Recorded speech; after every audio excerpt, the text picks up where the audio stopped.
You are about to experience the Drunken Peasants podcast, the greatest podcast in human history. Please recognize that this podcast is designed to be amusing and entertaining, and thus we engage in satirical comments, exaggerations, and even dirty jokes. If you are offended by such things, please go away and die. If you enjoy this podcast, we ask that you help to support its existence by contributing to our Patreon at patreon.com/DP. Contributors get regular access to monthly private shows, special commentaries, Google Hangouts with the peasants, and more. If you don't want to do that, you can also support the show by visiting audibletrial.com/Drunken Peasants to get a free audiobook and access to over 150,000 audiobook titles, including great selections on science and skepticism. And if you shop on Amazon.com, we strongly urge you to use one of the Amazon affiliate links in the description section of our videos. You can help support the show simply by using our link to buy things you were going to buy anyway. Now that we've got all that shit out of the way, sit back and enjoy the show.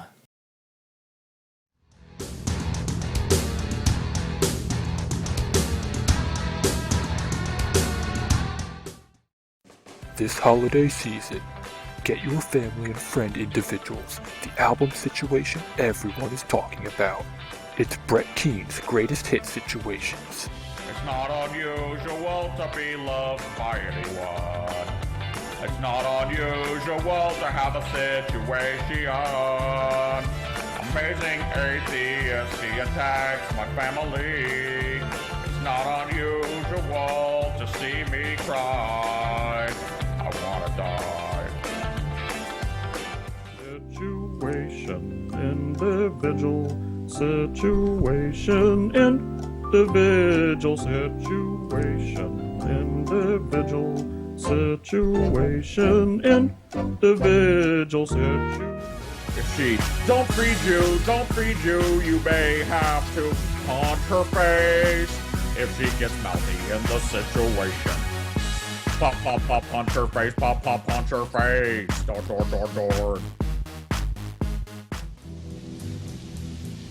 Riders on the situation, down, down, down, down. Riders on the situation, down, down, down, down, down. Into this world we're born, I beat my wife door. Rider situation. Order today and you will also receive a limited edition live recording situation featuring such classics as Don't Stop Believin'. This is a song I wrote, ladies and gentlemen. Ladies and gentlemen, I wanna play you a song I wrote. It's called Believin'. Don't stop believin'. That sounds really familiar. Hold on to that feeling, ladies and gentlemen. Situations. Have you guys ever heard a song like this? We get together and we share the night. It goes on and on and on and on. Strangers, situations. This one is called Baked Goods. It goes like this. She's my cherry pie. Cool drink of water, such a sweet situation. Tastes so good, makes the situation try. Sweet individual. This song is called Domestic Violence Situation. And it goes something like this. I'm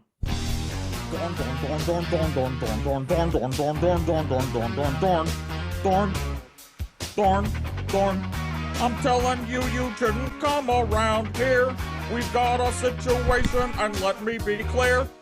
I'll kick you, and I'll beat you, and I'll tell you it's fair, so beat it. But you wanna be bad, just beat it, beat it, beat it, beat it. When Dorn makes mac and cheese, you eat it.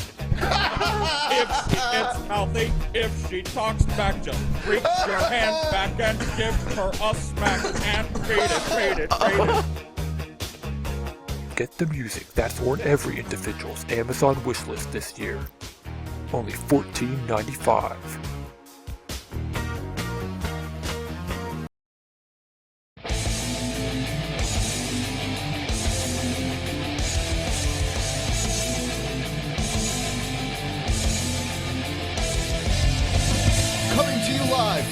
frigid armpit of America. This is the Drunken Peasants Podcast with Ben and TJ, bringing you opinions of the news from an altered perspective. Fuck it! Hey, man. You got a joint? No, not on me, man. I don't have facts to back this up. It'd be a lot cooler if you did. What the fuck you talking about, atheist? It's okay. You're nothing, TJ. You're garbage. I just want to be light. You're garbage, And now, here are your hosts, Ben and TJ. We'll do it live. We'll do it live. Fuck it. Do it live. Fucking thing sucks. Hello, everyone. Welcome to the Drunken Peasants Podcast, episode 184. What are you doing, TJ? What's wrong with you? Getting in the fucking zone, bitch. Are you in the zone now, TJ? No, I'm getting there. I just told you I'm getting in the zone, you stupid. Are you there fuck, yet? right?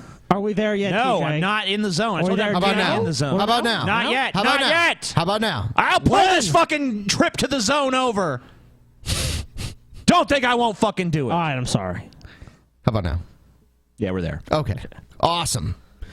We want to bring Paul and our guest Razorfish. Razorfish. Yeah. Okay. Razorfish. That's his name. Razorfish. Get up in this shit. That's actually a service of some Razor kind, I believe. fucking whatever. That's his name now. Razorfish. Razorfish. Oh yeah. He is a fish with razor. Razor Fist, Ben. We want to remind everyone to participate in the DP meetup poll in the description below. We already have a lot of people that have answered the questions on the poll, and it looks like we've got 76 people confirmed to come to the meetup in Los Angeles, 72 maybes, so it looks like there's going to be a decent crowd there. So if you'd like to come also, it's on January 14th of next year. Yeah. Just let us know. We're trying to figure out how big of a location, how big of a venue we need, so we can make sure everyone fits. Yeah. Motherfucker. You're real helpful. Yeah. I know. If you, Yeah. Scotty, Yeah. let me just tell you something. Yeah. If you give a man a fist, he can be a pervert for a night. If you give a man but a if you fish. teach a man a fist, he can be a pervert for the rest of his life. That TJ, you're a philosopher. You need to understand. Yeah, I am. You really are. YouTube's, you're the pinnacle of YouTube philosophy. I know, right? We don't have Pinnacle. any Fuck other Scotty. real announcements aside from just a reminder to everyone, if you're buying anything from Amazon, use the Amazon links below, and we appreciate everyone that's been using them because we've noticed a big upturn in them. I don't know if recently. Galen's GoFundMe is still linked in our It description is. or not. Yeah, I left But it in there. yeah, I mean, Galen has gotten his first round of surgeries done. Apparently, it was worse than they thought. They had to remove a bunch of his gums and shit. And that's pain. Galen's pretty much just like a bedridden pile of shit right now. So yeah, if you guys want to help Galen out, guest on the show. He was on. He was on several episodes. 3 or 4 episodes at least. Hey, we can use this opportunity to plug the DP Wiki. Yeah. Go to Galen's page on the DP Wiki. That will be our official DP Wiki page of the day. DP Wiki plug. Go to Galen's page. Maybe I'll even read it later in the show. Yeah, we can pull it up. We'll see. We shall see. But Galen's really suffering. His girlfriend's pretty worried about him. Understandably so. There's going to be a fundraiser this Sunday. I think I heard Creationist Cat's going to be there. I heard Tommy from the Bronx is going to be there. I think Daniel, Mr. Repsion, is going to be there. Cool. So they're trying to raise some money for Galen. That's going to be this Sunday. I don't know what channel it's going to be on, but I'm sure enterprising. We can post it on the Drunken Peasants Facebook page. Yeah, we'll figure it out, and I'll get that information to people who might want to check that out as well. All right. Let's get Paul and Razor Fist. Razorfish. I wonder what he'll have to say about that. He should like it. He's a fishy guy. Paul and Razorfish. Razorfish. Yeah. Razorfish. Hey, you stopped as soon as I started. Fuck. Thought we were getting a dual chant going there.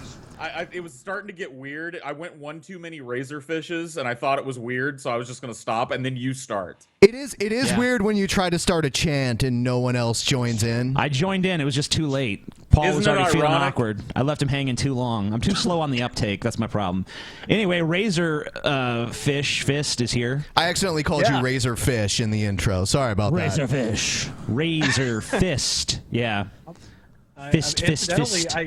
I think the last time we communed, it was also in the immediate aftermath of a terrorist attack in France. Yeah, man. Yeah. Well, right. I heard. Hey, look, I mean, the way this is the way fucking shit's weird, going. dude. The way shit's going, like every show is going to be in the wake of some attack somewhere. You know. True. Apparently. You know, and I hate to detract from the serious tone that this conversation is taking already, but Who I is this gotta be fucking honest. bald guy? I gotta be honest. This may be too much like black and white aviators for the show tonight. I don't know. I don't know if we can handle it. And it's weird too because he's like an inversion of me. Like he's like skinny and got long hair on his head. I'm bald and got a big fucking beard.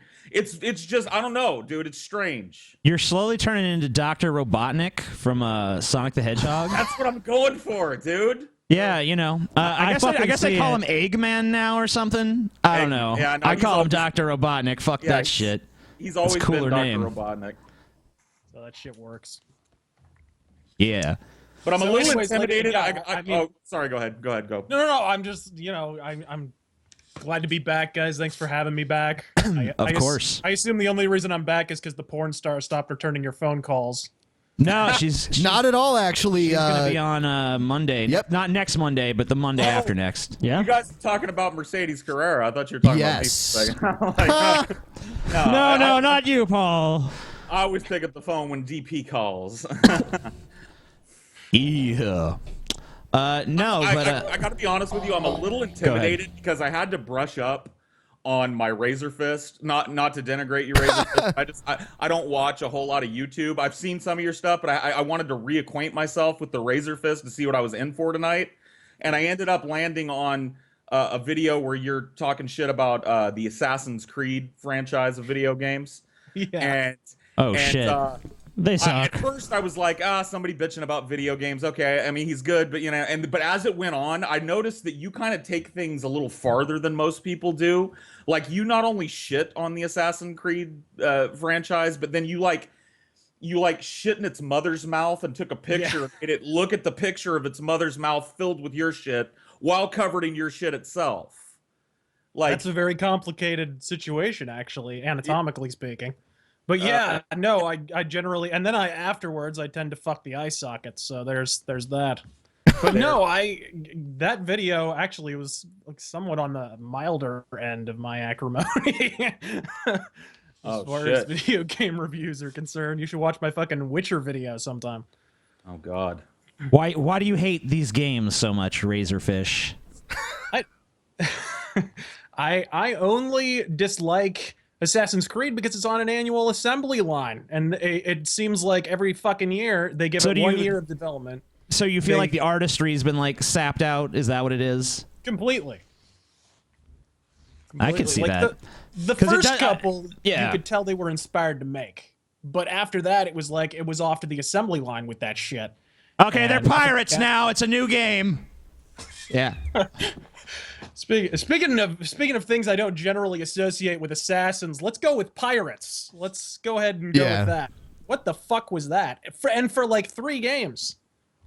Yeah, man. I don't You know. could go whaling though. See, I never played any of the Assassin's Creed. I'm not really much of a fan of modern video games. Too often. Fallout. The I'm more Fallout of series is like better. a retro gamer and shit, but you know, whatevs. So, what you been up to on your channel lately?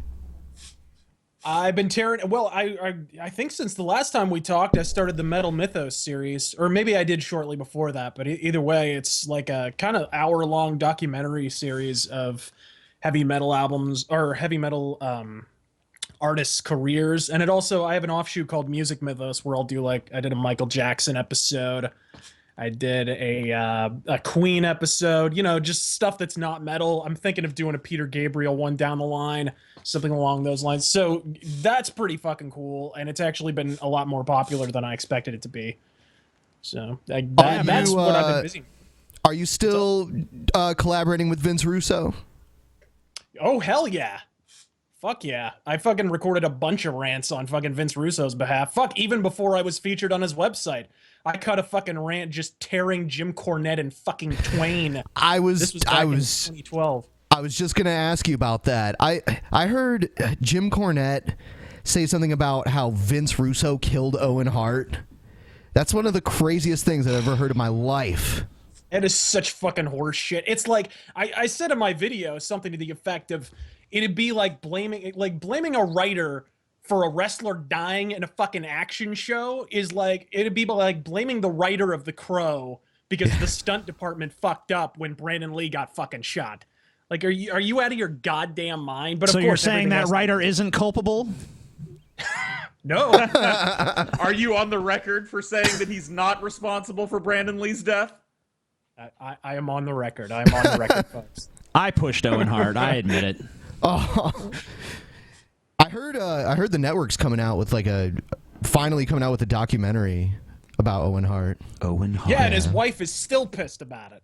Like, still pissed. So I have no idea what's going on with that. How they circumnavigated the legal red tape to actually get that fucking thing out. But yeah. I heard his widow isn't cool with it. Yeah. Well. They're a large corporation. Fucking crybabies. They can figure out a way to do anything they want. I mean, he worked for him. His ass wasn't properly trained on that fucking equipment. I believe there was a huge settlement, too. That's probably part of the settlement. Absolutely. Yeah, I mean, she got a shit ton of money, and, they didn't find anybody in the company guilty of wrongdoing, and, if anything, he was the one who was acting like a fucking jackass, didn't know what the fuck he was doing. I feel weird about Jim Cornette saying stuff like that, because I honestly like some of what Jim Cornette says, but I thought that was pretty messed up. No, it's just horseshit. Like he's been called out on it by other people. Like I'm not the first person to call him out for this bullshit. It's like on many issues, Jim Cornette is perfectly reasonable. I love his promo abilities. I like his opinions on the wrestling business in general. I think he usually hits near the mark. But whenever Vince Russo is there, it's like a bull with a fucking red cloth. He just loses his shit. Any air of objectivity is completely cast out the fucking window. That's true. Sounds like he lets himself be blinded by personal hatred.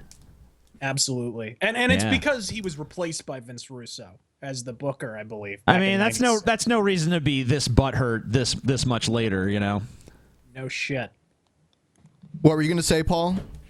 Oh, I was sorry. I was letting you guys finish. But I didn't want to shift topics too quickly.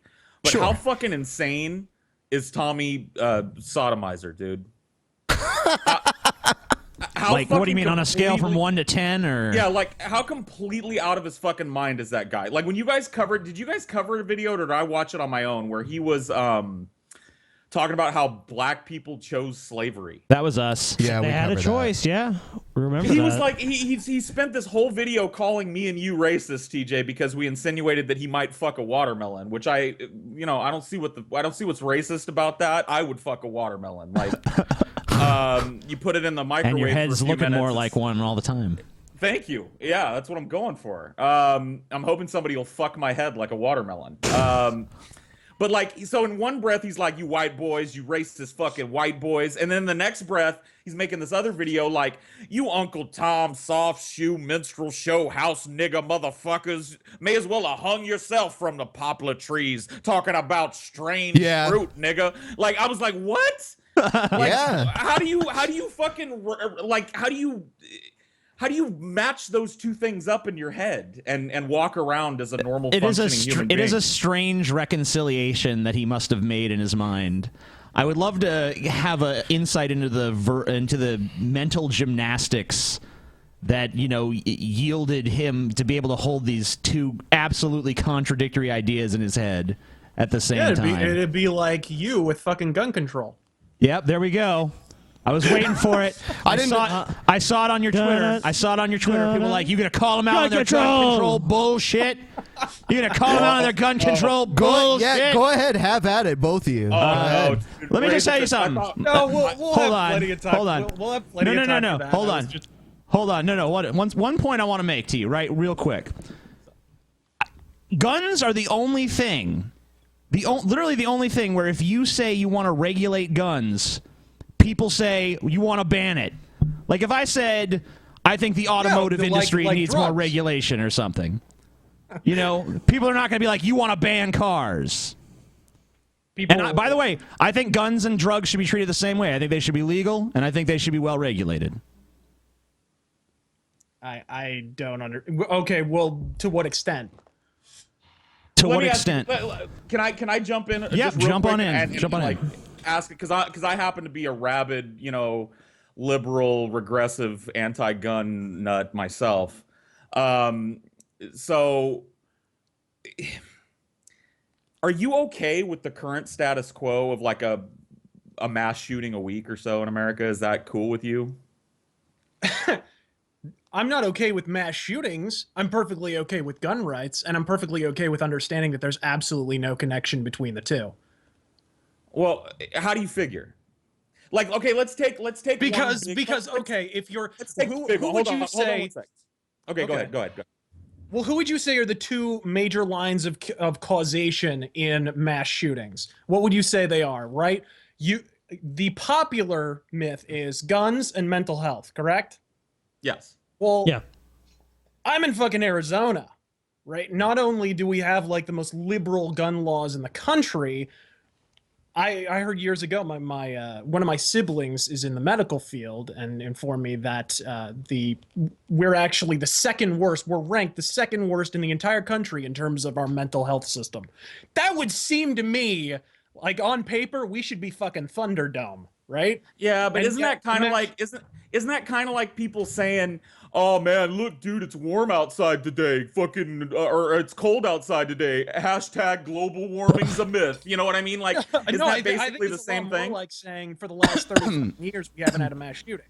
And the closest we had was Gabby Giffords being shot, and that didn't even turn into a mass shooting in 2011 because of a bunch of gun-toting bystanders who subdued the guy, which I noticed Gabby Giffords leaves that out of the fucking tale when she's making the rounds around the country towing the fucking party line. That's an awfully convenient exemption.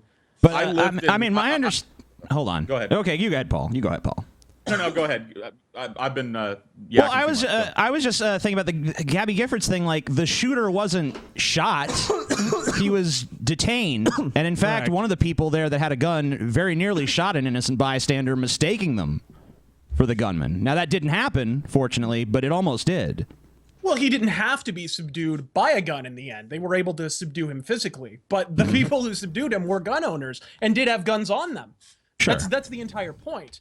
That's an entire part of the story that she completely and conveniently it didn't prevent the shooting, though. I mean, people had guns, but it didn't really prevent the shooting. I mean, I agree with you. Linking causation, that's a very difficult subject matter, but at the same time, that just because it was a gun-toting state does not mean it's going to prevent shootings. I mean, sometimes, sure, will it?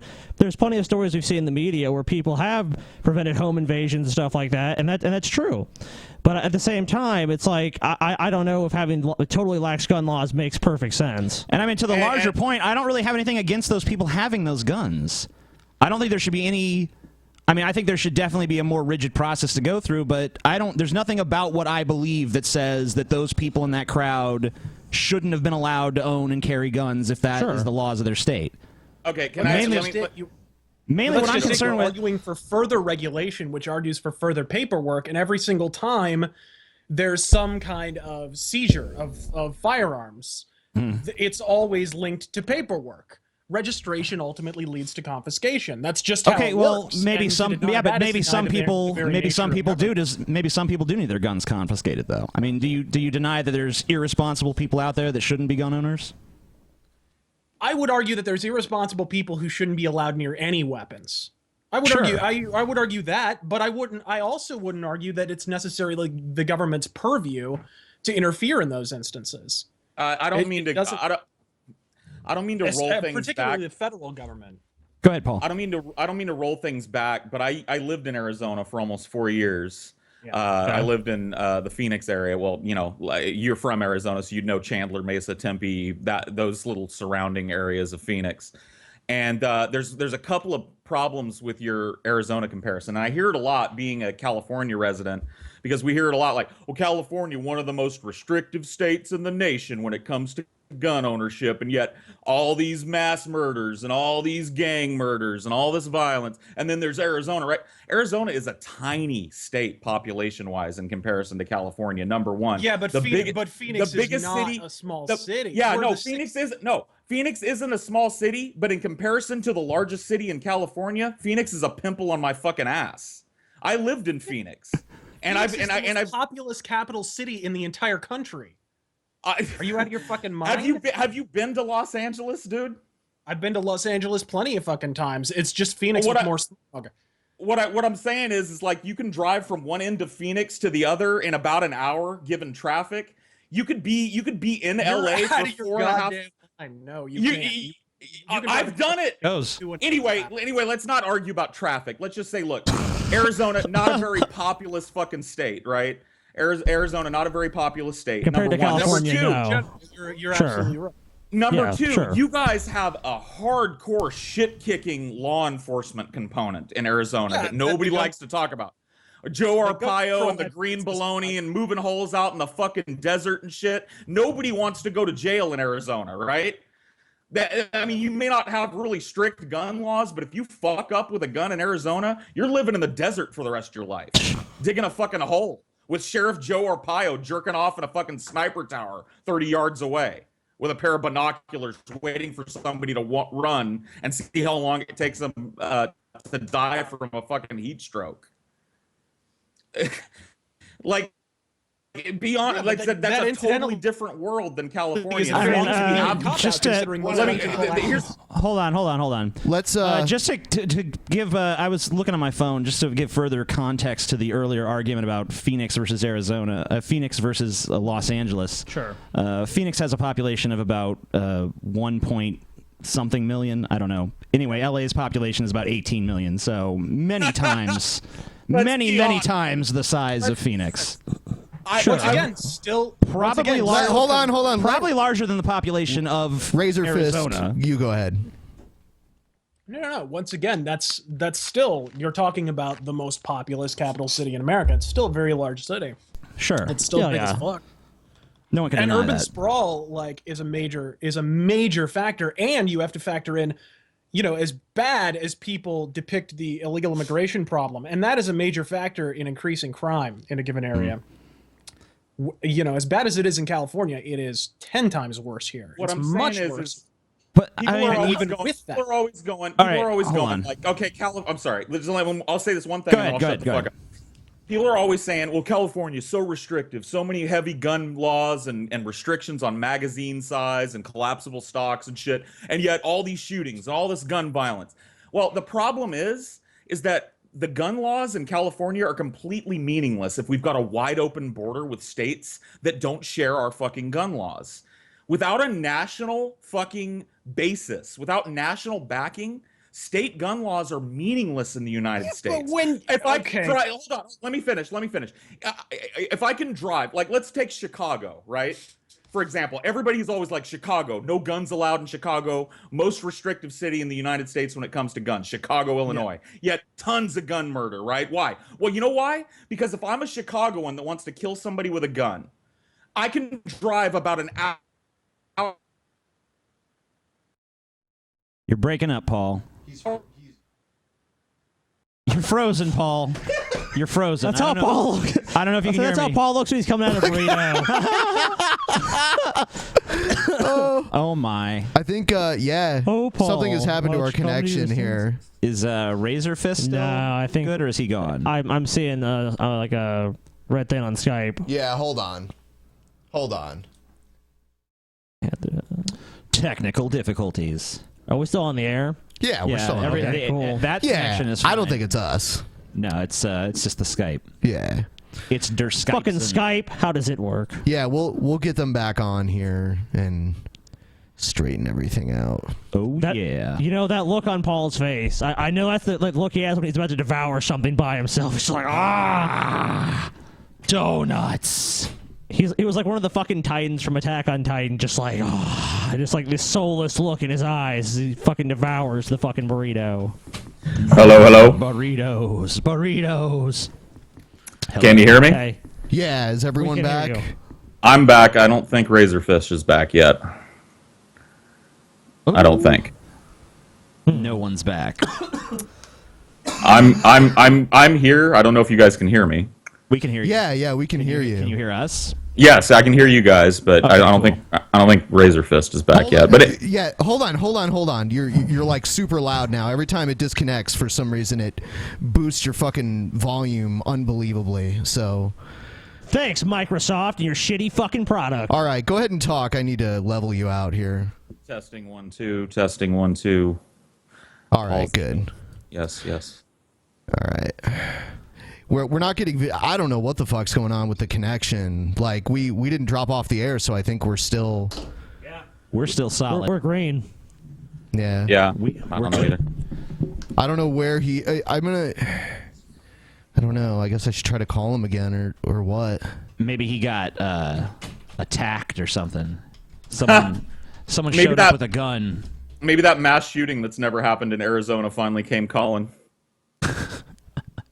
I mean, the other thing that kind of really perturbs me about the gun control argument, I mean, I can understand if you have a libertarian bent against any sort of increased regulation of guns, but I hate when they try to attack the efficacy of gun control when it's been demonstrated to work so many times. Hey, RazörFist is back. Sorry about that. We got disconnected somehow.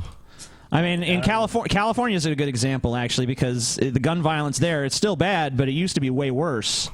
So I'd just like to point out the it seems as if what's that? No, I just like to point out the NAD pulverizing hypocrisy of employing the exact same verbiage to defend California's utterly ineffectual gun control laws that gun advocates use when criticizing the media for blowing up a handful of mass shootings per year as if they represent the whole, when in actuality, violent crime has steadily plummeted in every state of the union with literally not one exception. I mean, that's quite a skirt you're hemming around the issue there. Does it come as Dean, asshole? There's a different... No, hold on. There's a total fucking difference between gangsters shooting each other, hicks walking in on their wives, fucking Billy Bob from the fucking filling station down the road and shooting him. There's a total difference between that and having a fucking Sandy Hook every week. You know what I mean? Except that your argument was that because these states are next to states that don't have the same level of regulation, they're getting guns from there. Exactly. But that's not shown to be factual. For example, the shooters that were involved in this last shooting in San Bernardino acquired their guns illegally through an intermediary in-state. And before that, it was sold legally in-state. Sure. And then it was modified after the fact, I guess. Something about it, I don't know the technical, technical shit about it, but they modified it somehow so that it was They probably just took it from a semi-auto to full auto. Yeah. And that was we got cut off right as I was talking about Chicago. And the point I was trying to make about Chicago was, if I'm a Chicagoan that wants to smoke my dealer or something tonight, I want to go out and fucking kill my dealer tonight, but I don't got a gun. Man, fuck, I live in Chicago, right? No guns anywhere, right? I can't buy a gun, can't go to a gun shop. Maybe I don't have a fucking rap sheet yet. I can drive 45 minutes out of town to any number of shady as fuck dealers or gun shows and have a fucking street sweeper straw purchased for me and be back in town in time to smoke my dealer and have a turkey dinner with my family. Yeah, except they don't even have to do that because there's a very vibrant black market in Chicago. They don't have to drive 45 minutes fucking anywhere. They can just get them there. Right. And that black market, but those guns had to come from somewhere. That black market is being fed by easy access from surrounding counties. Yeah, the black market isn't manufacturing the guns. Yeah. There's not some shady fucking Mexican cartel growing Glock seeds out in a fucking field somewhere. These guns were made. Where do you think they come from originally? I mean, here's the thing. These guns were made, manufactured. Proximity could be literally anywhere when you're talking about a black market. So basically, if it's not, in other words, if you're going to argue that California mass shooters are getting their guns from Arizona, which incidentally has never been proven to be demonstrably correct, then you would be okay. Let's pretend that Arizona isn't there. Well, where the fuck are they going to get it from? Mexico. It doesn't matter. Mexico is a shithole on earth, and that could be a whole 5-part podcast in and of itself, but that's a whole hill of beans all by itself. The United States is close enough and adjacent to Mexico at the end of the day. So either way, there's going to be a black market. And you you cannot blame states that actually uphold Second Amendment rights for a black market that's going to exist anyways. Are you a gun owner? Are you a gun owner, Fist? I am now, yeah, absolutely. Okay, no, that's cool. I have no problem with you owning a gun. What well-regulated militia are you a member of? The citizenry of the United States of America. Got it. That well-regulated militia, that one that we don't want to regulate, though, right? We want to deregulate the citizenry of the United States when it comes to guns, right? You understand when that law was written, it was actually explained in several texts thereafter, and that literally reading the law actually is not a full portrait of it. I mean, Thomas Jefferson was quoted at the exact same time as saying that the most compelling reason for people to be able to keep and bear arms was as a last resort, as a defense against tyranny and the government. Well, and that's another problem that I have, and I don't mean to dominate the fucking conversation here, but this whole tyranny rhetoric that goes on from pro-gun people is so fucking cheesy. Like, look, when is enough tyranny? Like, when do we reach our tyranny quotient when you guys are going to rise up like a big tide of one-tooth hillbilly? Should we have just set this up as a debate between Paul and RazörFist? I know. I'm just saying, like, how bad does it have to get? Warrantless wiretapping, check. Torture, check. Extradition, checked. Extraordinary rendition, check. I don't know. Maybe you should drop a line to the Maybe you should drop a line to the fucking Viper militia. Oh wait, that already happened. It happens all the fucking time. When's the and incidentally, they're held in contempt of the law, just like any fucking revolutionary is. But regardless, at the end of the day, it was built into the Constitution, and if you're pissed at it, you should take it up with the assholes in the powdered wigs. But before you say, but the government has tanks, you're not overthrowing that shit with an assault rifle, you should probably tell that to the gaggle of gun-toting goat fuckers in Iraq, Syria, and Afghanistan. They're beating our ass like Boy George at a biker rally. No. I tell you, no, they're not. Silly. Number one, no, they're not. Number two, Arizona, I don't know what kind of gun, I don't know what kind of heat you're packing, but I would dare you to use your gun to defend yourself against a fucking drone that you can't even see, that can put a Hellfire missile through your peephole at 1.5 miles up, dipshit. Like, you're not gonna fucking shoot that down, drones that first off are not allowed in civilian areas, and second off, you would have to have an entire Who's going to enforce that? Not allowed. I mean, you're going to hold the government accountable if they really want to do it. There's definitely no. I've heard that argument before from people who are full of staggering quantities of shit. But also, I mean, like, look, the Second Amendment was written in a time when the most advanced fucking thing people were carrying around was a fucking musket. No, I mean, your entire hypothetical scenario is when drones are camped over fucking... No, hold on. You talked about Thomas Jefferson. You know, another thing he said is that we should rewrite the Constitution constantly because we shouldn't be slaves to the past. We shouldn't be beholden to some antiquated values that made sense at the time but maybe don't make sense anymore. And yeah, goddamn, it almost sounds like the entire fucking amendment system. And goddamn, Jesus, what a revolutionary. And hold on, let's be honest. Gun people don't. No, I'm saying that you're basically enshrining what Thomas Jefferson said, which I don't think he would want. That was. I'm not enshrining. That's one of many quotes that connote that. If you're talking about, you want to talk about other people, George Washington believed so strongly in that he had his own private militia just because he was so paranoid that the British would eventually come over and take over his fucking government, or that the other party. That was a legitimate concern at the time. I mean, that was a legitimate concern at the time. Going on, so it is clearly something that was built into the Constitution. There's two other things in a very different social context. When George Washington was worried about the Brits coming over and taking over our country, they weren't even worried about that. They weren't even worried about that. You want to know what why the Second Amendment was shoehorned into the Constitution when it was? It was shoehorned into the Constitution. Please do regale us all. Here we go. It was shoehorned into the Constitution to placate Southern states who were afraid of a slave uprising. Ding, ding, ding, ding. The niggers are going to go crazy and white men got to have guns. We better make sure every white man's got a gun. We better make sure that we don't have to fund a standing army to put down the Negro Rebellion. We can just make the hicks that are helping them pick the cotton rise up and kill them because they have brown skin. That's not the only reason that it appears there, but it was absolutely. It's not even the majority. What you're not saying is it's not even the majority of the fucking reason. You're talking about like one factor in a long ass line of factors. If you can generalize like the way that you've been to date, I mean, then clearly you have to accept the generality that it wasn't made for that fucking reason. It was made for much more practical reasons, like the fact that they had just overthrown a tyrannical fucking government. Of course, they were going to build a fucking militia they didn't understand, they didn't believe fundamentally that any kind of law enforcement situation could necessarily be incorruptible. That was also a fact. Like they also felt like if citizens could police themselves a little bit, it would probably be better off. Now, obviously, our civilization is so fucking large that's not even practical anymore. So but you understand what I mean? Like that was also a factor. So like, yeah, kind of. I mean, look. The other thing that people don't like to talk about is the difference in weaponry between then and now. I know everybody, oh, whatever, they don't mean blah, blah, blah. A musket back then, like the best shooter in the world, with a single shot fucking musket, could reload maybe once every 2 minutes and fire a really inaccurate musket ball that was only accurate at about 30 or 40 fucking meters, and you could barely hit the broadside of a barn. Like that's where that term comes from. Hit the broadside of a barn, muskets. That was what they were talking about. People having.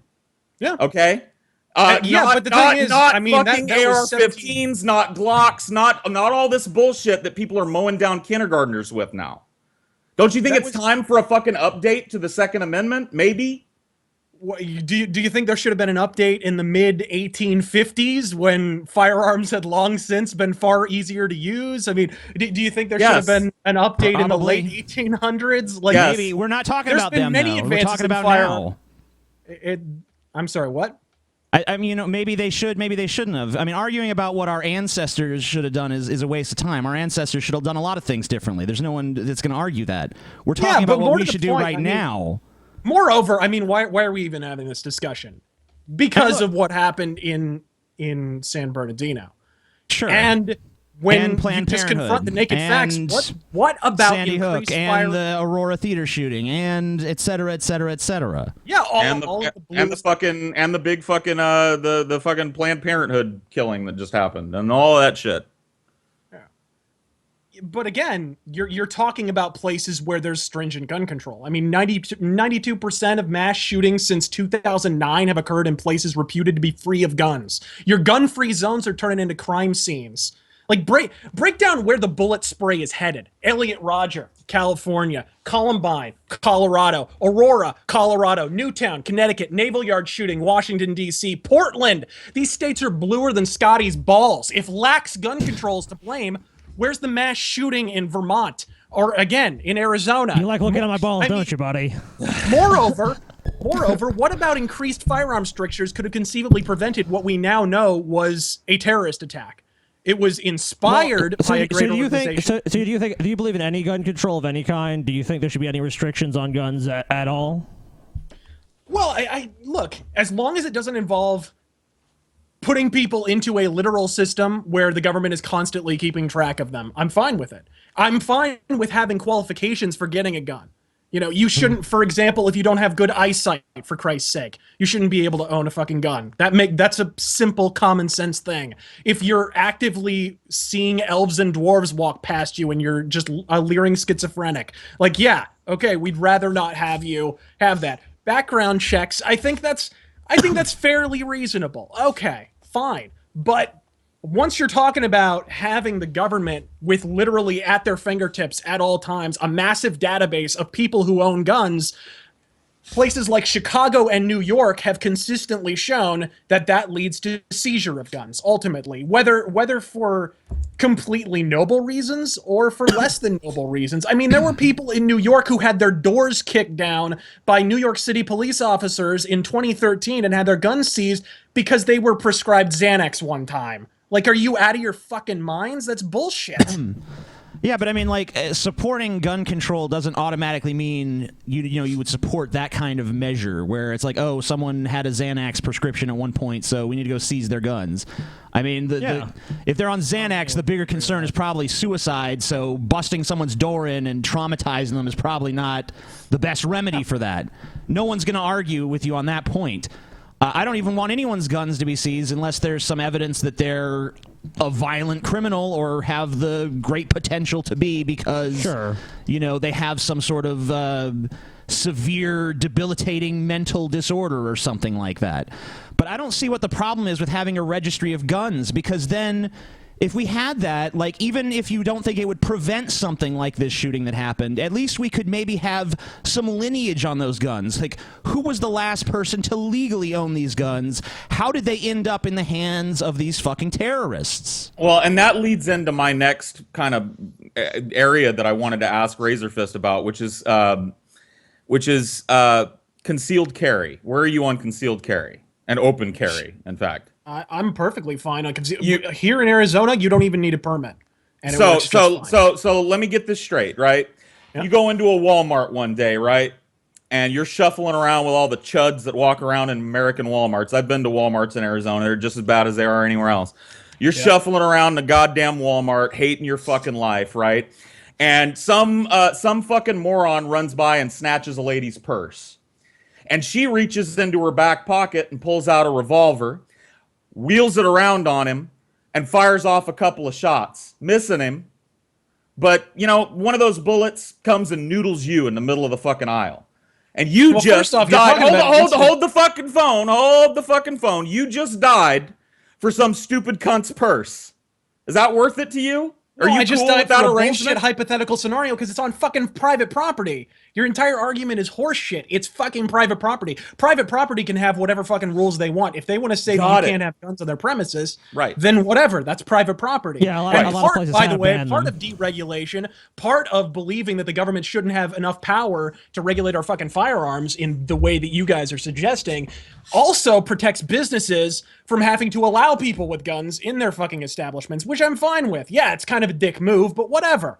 You know, it's not a big fucking deal.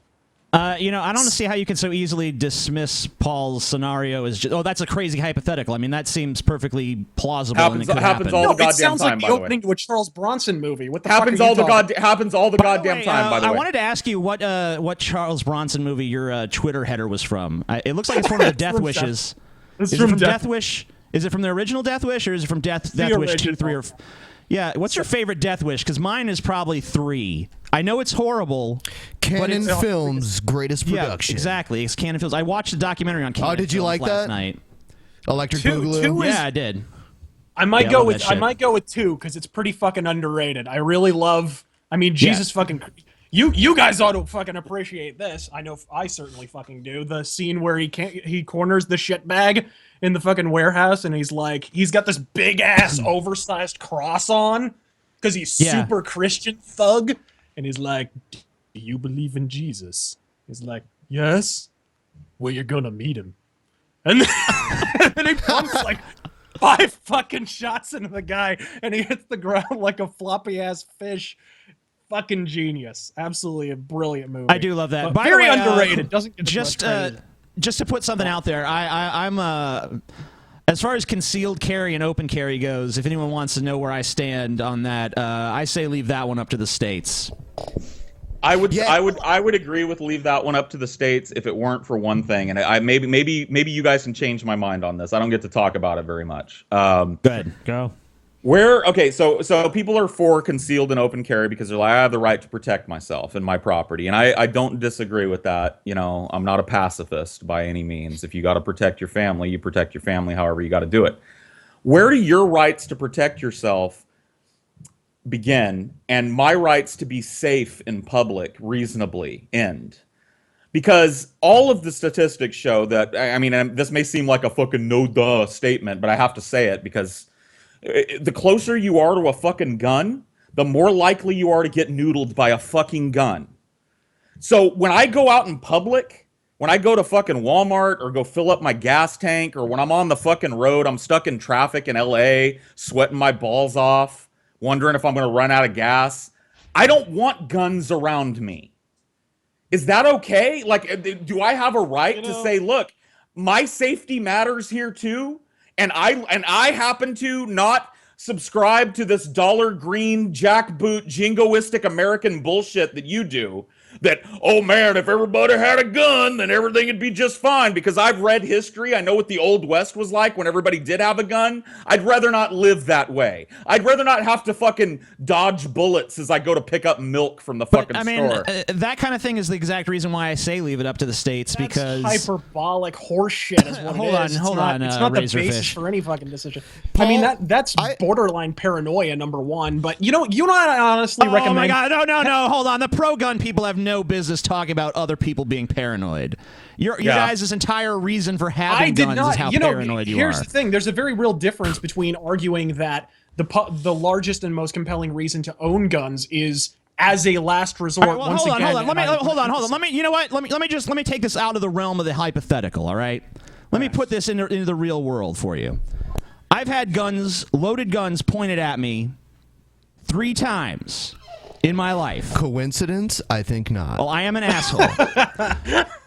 All right, so those 3 times, I mean, the fact that happened to me, that's not what turns me off of guns, all right? What turns me off of guns is the thought of, man, how much worse could that situation have been if I, too, was armed and decided in that testosterone-fueled moment that I'm Clint Eastwood, that I'm Charles Bronson, that I'm going to save my life, save the day. I'm going to fucking show this motherfucker what's what. I'm still alive today. If I had a gun in those situations, I'm not as confident that I would be. I'll go even farther. I've had a loaded weapon pointed at me twice. One time, I had one held to my head for several hours while I was driven around in the back seat of my car after getting carjacked. Maybe that's why he's paranoid. Maybe it is. And honestly, that does color my feeling on guns. There is something a little catalyzing about having a fucking gun held to your head for 2 hours as you're driven around to God knows where. But when I tell the story a lot about my carjacking experience, and a lot of people say that. They're like, well, man, if only you'd have had a fucking gun, could have handled that shit right away, man. Just pop, Bob's your uncle, it's all over. And I will go a little farther than TJ. I'm almost positive that if I would have had a gun that night, one of 2 outcomes would have happened. Number 1, I would have gotten shot and killed, possibly. Or number 2, things would have went exactly how they went, except for the guys that did that to me would now have another gun to go do it to somebody else. They'd have my gun now. All right, since RazorFist is outnumbered here, I'm going to go ahead and give him the last word on this guns thing because I think it's time to move on. I agree. No, you know what I honestly recommend?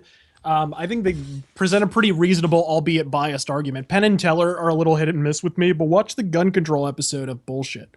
Like, there's a story in there of a young woman who went to, I think it was a restaurant one day, and her parents were gunned down, like right before her very eyes. At the outset, it seems like, shit, her parents are lying in a pool of blood. Unless she's about to turn into fucking Batman, this can only turn into a pro-gun control story, right? Until she explains that she had wanted to bring her gun with her into the restaurant, but was prevented by the biggest leaning tower of tripe I have ever heard in my life. A law, I think this actually, believe it or not, I think this took place in Texas, a law that stated that all firearms must be perpetually locked in your car. And then they show this chick at the range, and she's fucking bullseye. She's dead shot. She's just, I mean, she's massacring these fucking targets. And she's like, if I had had a gun, I would have murdered that man in cold blood, and I would have saved a fuck of a lot of people. So while I understand what you're saying, and I know that everyone isn't fucking well-trained with a gun, you also have to understand, like, people take classes voluntarily. When I got one, I took like a 2-day class that was really informative. You know, and I plan to take another one, actually. My girlfriend's dad recommended me to take, and it sounds actually really good. You have to you have to be a responsible gun owner at the same time, because you have to take it seriously. But I find the people who don't take guns nearly as seriously as they should, or respect them as much as they should, are invariably the gun control lobby. All right, thank you for your final word on that issue. Yeah, No, I'm not going to say anything about guns. Okay, I'm not going to say anything about guns. I was just going to say we might disagree completely on the gun thing. I want to say 2 things to RazorFist. Number 1, thanks for remaining relatively classy in a tough room. Like, the DP is a tough room, and when you're getting it like 3-on-1, I know it's rough. didn't mean it to go that way. So thanks for being cool about it. And we may disagree, but we'll always have the aviators, baby. We always have the aviators. And the black and white, bitch. Yep. Yeah, you guys are, you guys are like, I think natural antagonists, For some reason, RazörFist video isn't working, but we're getting some weird message saying that we need to subscribe to something, which is ridiculous. We probably just have to. I think in a moment we may just want to end the call and then go back into it. All right. Ah, shit. What? Is that all right? No, that's perfectly fine. I just didn't realize that was going on. Yeah. I'm not sure why that's happening, but it shouldn't be because I looked it up. So I'm gonna end the call and call you guys back in just a moment here. Yep. All right. So. Yeah, so what'd you guys think of that while we're... I thought it was a pretty damn entertaining segment. I agree. Yeah. I hope the chat liked it. I think both pro and anti-gun people, or pro and anti-gun control people, will probably appreciate the discussion that happened. Yeah. Because it was a way more substantive discussion than most of the dialogue you see on this subject, unfortunately. There were a few minor insults hurled, but... well, we're all men. I mean, come on. Yeah, exactly. Don't be pussies. Yeah, exactly. I liked it. Not that women can't not be pussies, too. Oh, you're a misogynist. Shut up, TJ.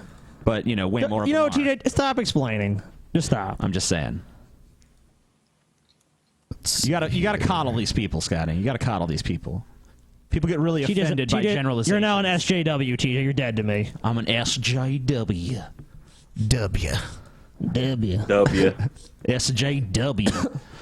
All right, so you guys want to play some videos? Yes. Are we sharing screens of them yet? Yeah. And I'm making sure their audio is good and everything. Okay. Okie dokie. I guess we and by the way, go ahead and start the video. I talking about guns makes me have a French vanilla situation, so I'll be back in 1 minute. All right, Paul, go shit. Talking about guns makes you shit. Yes.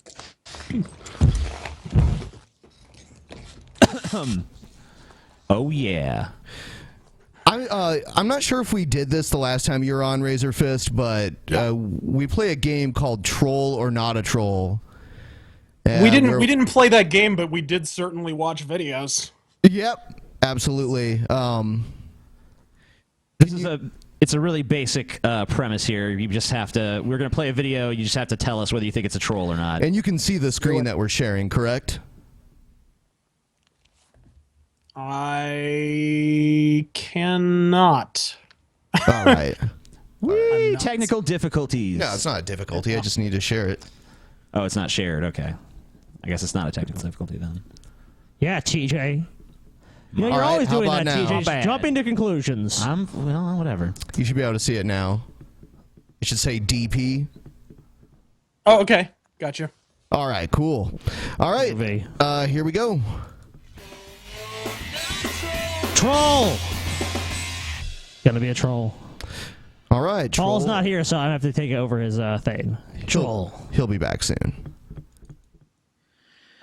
Hi, Sherilyn Barnes here. Look, I'm not racist, but I just think, have some decorum. Earlier today, I was at the bakery and I was getting the usual. 1 loaf of white bread, a family-sized custard tart for me and Tez, and that usually lasts us about 4 days because I cut them really thin slices, so me and Terry, we make it last, There's no need to get a family-sized custard tart and pig out. Anyway, sidetracking. So, I get to the bakery and normally Anne's there. She's lovely and she knows me. She doesn't even need to ask anymore. She knows exactly what I want. Sometimes she stuffs it up, but I tell her, no, that's not right. That's not right. Think about it. You know what I want, Anne? She stops, and you can tell she's trying to figure. I'm leaning towards not a troll so far, but I'm going troll, and let me tell you why. Go ahead. I'm a stage actor, and she's got stage makeup on. She's got aging makeup on. It's just something I can tell. I call the dude troll. Paul See, is I can't Paul tell. Sherlock Holmes this shit.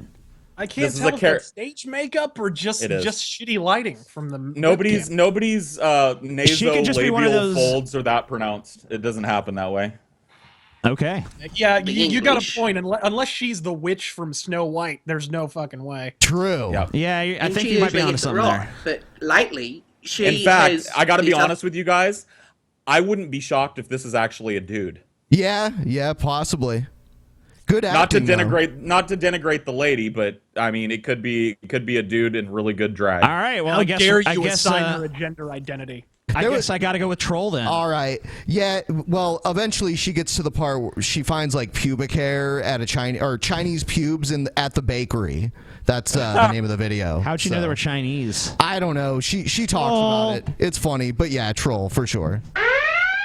Oh my god, I don't like that. What if Paul just totally misled us and he just was spewing bullshit? I completely made all that shit up, by the way. TJ called it. He's just like, no one has. What did you call it again? Pronounced nasolabial folds. That's what that's called right there. That little cheek jowl thing there. I never knew that, and I probably won't know it in 2 minutes. Yep. So. All right, well, I guess we'll move on to the news segments. Here's a funny news clip. Apparently, recently, Ben Carson was giving some sort of speech or something, and he kept referring to Hamas as hummus. Neat.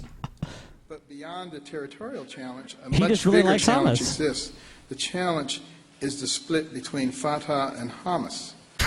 Fatah and Hamas operate in a constant state of conflict. It's some falafel with that too. What we need to do is we need to dip the pita bread of American freedom into that hummus and eat it. Extra tahini too. Oh my goodness. Well, there are times I think I don't know how much this guy, if he's not talking about something domestic, it's like he honestly thinks the entire world map is just an overview of the Candyland board game. Like that's what he comes off as. He has absolutely no concept of like foreign policy. Anytime he has to talk about anything that wasn't from America, he has no way idea how to pronounce it. He has no concept of what it is. He just needs to pull a Trump where he just like every time he talks about something another country he just needs to be like they're fucking us. Dude, they're fucking us bad. He actually went to Syria too. Yeah. Yeah, or no. I think he went to Jordan, didn't he? Yeah, I think he went to Syria as well. But yeah, maybe Jordan. I think he went to Jordan and met with Syrian refugees. Yeah, that's what it was. That's what it was. Yeah. I don't know if he would dare go to Syria. Fatah rules the West Bank. Hamas rules the Gaza Strip. Hummus rules the Gaza Strip. It's fucking priceless. Man, does he not have handlers? I mean, does one come? That's the sad thing. There are people that are supposed to prevent shit like this from happening. Yeah, it's like, it's Hamas, so you need to say it that way, because otherwise people are going to think you're stupid. He's just These two groups are constantly arresting each other's political foes in their respective territories. They reportedly torture each other's cooperatives and are continually vying for the support of the Palestinian people. Part of the problem. Anyone else? You can write anything on that anybody page. Here watch? Did you watch Conan O'Brien like late night back in the day? A little bit. Yeah, somewhat. Yeah. You remember Pierre Bernard's Recliner of Rage? No. Look it up on YouTube. He sounds exactly like this fucker. I swear to Christ. But I swear to God. As he's sitting there reading this shit, it occurs to me that anybody could have written anything on this page and he'd be saying it right now. I would also like to respond to this really quickly. My running mate Ben Carson talked about hummus. Listen, I'm in the chickpea business, and let me tell you, if you've seen a chickpea, it's usually about the size of the tip of a human thumb. But my chickpeas are huge. They are juicy. They grind up into the most delectable hummus that you've ever eaten, and we're gonna put that terrorist hummus out of business if I'm after the wall is built, of course. Sorry. Of course, is that Fatah is largely a secular political movement, while Hamas is a deeply religious Islamic political movement. If it said on that paper that Hamas, I think he almost did kind of say Hamas there at the end. The last one was close. If it said on that paper that like Hamas was a fucking laser tag arena in I don't know, pick a random American town, he'd have been reading that shit. Des Moines, Iowa. laser tag in Des Moines. We gotta stop that shit. I mean, he doesn't. It's obvious that this is not coming from within him. It's not the gears turning inside his head. It's just there's words on a page. I'm gonna say them because I'm supposed to say them. He kind of seems like he's drugged, like he's on benzos or something like that. You know, on Valium or something. He really is trying to replace Barack Obama. Then I've seen people in iron lungs that are less dependent on machinery than fucking Barack Obama. That he is the teleprompter fucking president, and that's pretty much what it seems like. Then Barack Obama is having relatively coherent shit written for him. Usually, every goddamn president since fucking like Kennedy has been the teleprompter president. Let's be honest here. He says, but you know, it's funny though listening to how different Obama talks when he doesn't have the prompter. There's way more like They have to run to that bullshit political filter. Like, what can I actually say? Yeah, Obama's political, like Hillary, she must have like a faster processor in there because the Hillary model is more advanced. She can spew like the most ridiculous Frankenstein. Hillary, you're a demagogue. 9/11, 9/11. Yeah, she's like the perfect demagogue, just like political speak. The chat room is calling him Benzo. Barack Carson. Obama, you can see the load bar every once in a while. He has to buffer now and then. But I wouldn't say Barack Obama is like inarticulate without his teleprompter. That'd be like George W. Bush. All right, next video is Mike Huckabee falsely claims the government is trying to deport a Christian family. Okay. And one thing I think I'd like to see is the president to fight for the right of families to be involved in their kids' schools. There is a case right now in East Tennessee that ought to make every Christian believer in this country absolutely livid. Other garbage. It is the Ramicki family. They came here from Germany seeking asylum because they were going to have their kids taken away from them in Germany because they homeschool their kids in Germany. Germany wouldn't allow it, and the German government was going to take their kids from their very stable, very solid Christian home. So the Ramicki family took asylum to America, where they would be able to educate their kids at home. Their kids are doing great. I've met their kids. And this week, the Justice Department of the United States started deportation process against the Ramicki family to send them back to Germany, which will take their kids from them. The very week the president wanted... I have a feeling there's a lot more to this than is being said here. I mean, I don't know. I don't know anything about this story, but this seems highly unlikely to be happening the way he's describing it. Can you even get asylum for what he's even talking about? I mean, I hate this homeschooling. I mean, like 90% of homeschooling is basically like we want to teach our kids creationism. We can't find a legitimate school that will do that, so we're just going to homeschool either and that teach them or that. it's some kind of it's some kind of like Jehovah's Witness situation or something like that, where they want to teach them that there's a spaceship that they're all going to go to when they die or something. Fuckabee is such a gift to political commentators because he so perfectly illustrates the cognitive dissonance that's at the root of American hard right Christianity. In this speech, he's spinning this little yarn about this Christian family that's going to have their kid taken away if they get deported. They're good Christians, y'all. And then when asked about immigration, he wants to deport every fucking Mexican that's here illegally. And I live in Central California. I grew up with nothing but Mexicans, most of which were either first generation or second generation American citizens. And all of them are Catholic. I love it. When you go to like a Mexican grocery store or even like the Mexican section of a grocery store, there's all those religious candles. Yeah, those weird Jesus candles. Yep. And they're really cheap. It's really just funny that, Huckabee, if it were any other religion, like these people are being persecuted, he'd be like, oh, well, they need to be there. They need to solve that there. They're Christian. Oh, please let them come here now. Oh, they need to be allowed. Not brown Christians, though. They got to be not white brown Christians. Just white German Christian. Christians. Just German Christians.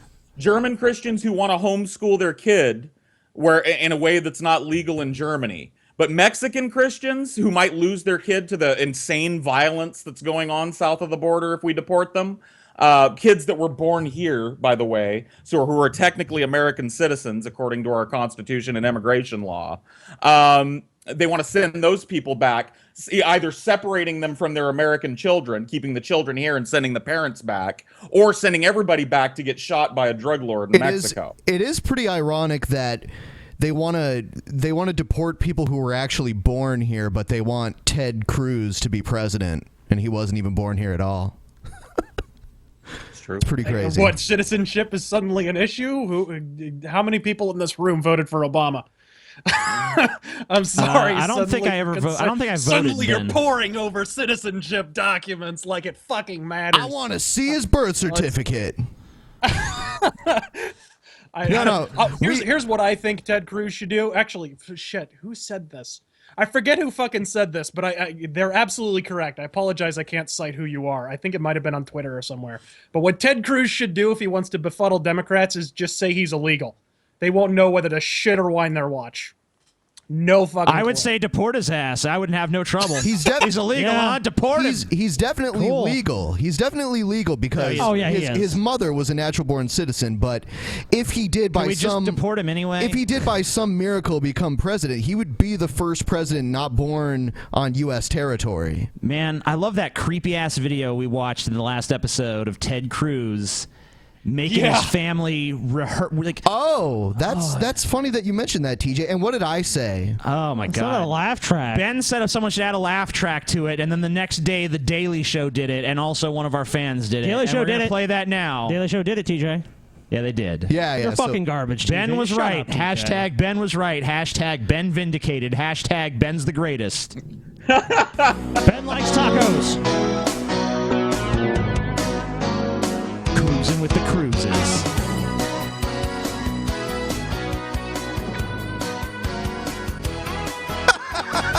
It is.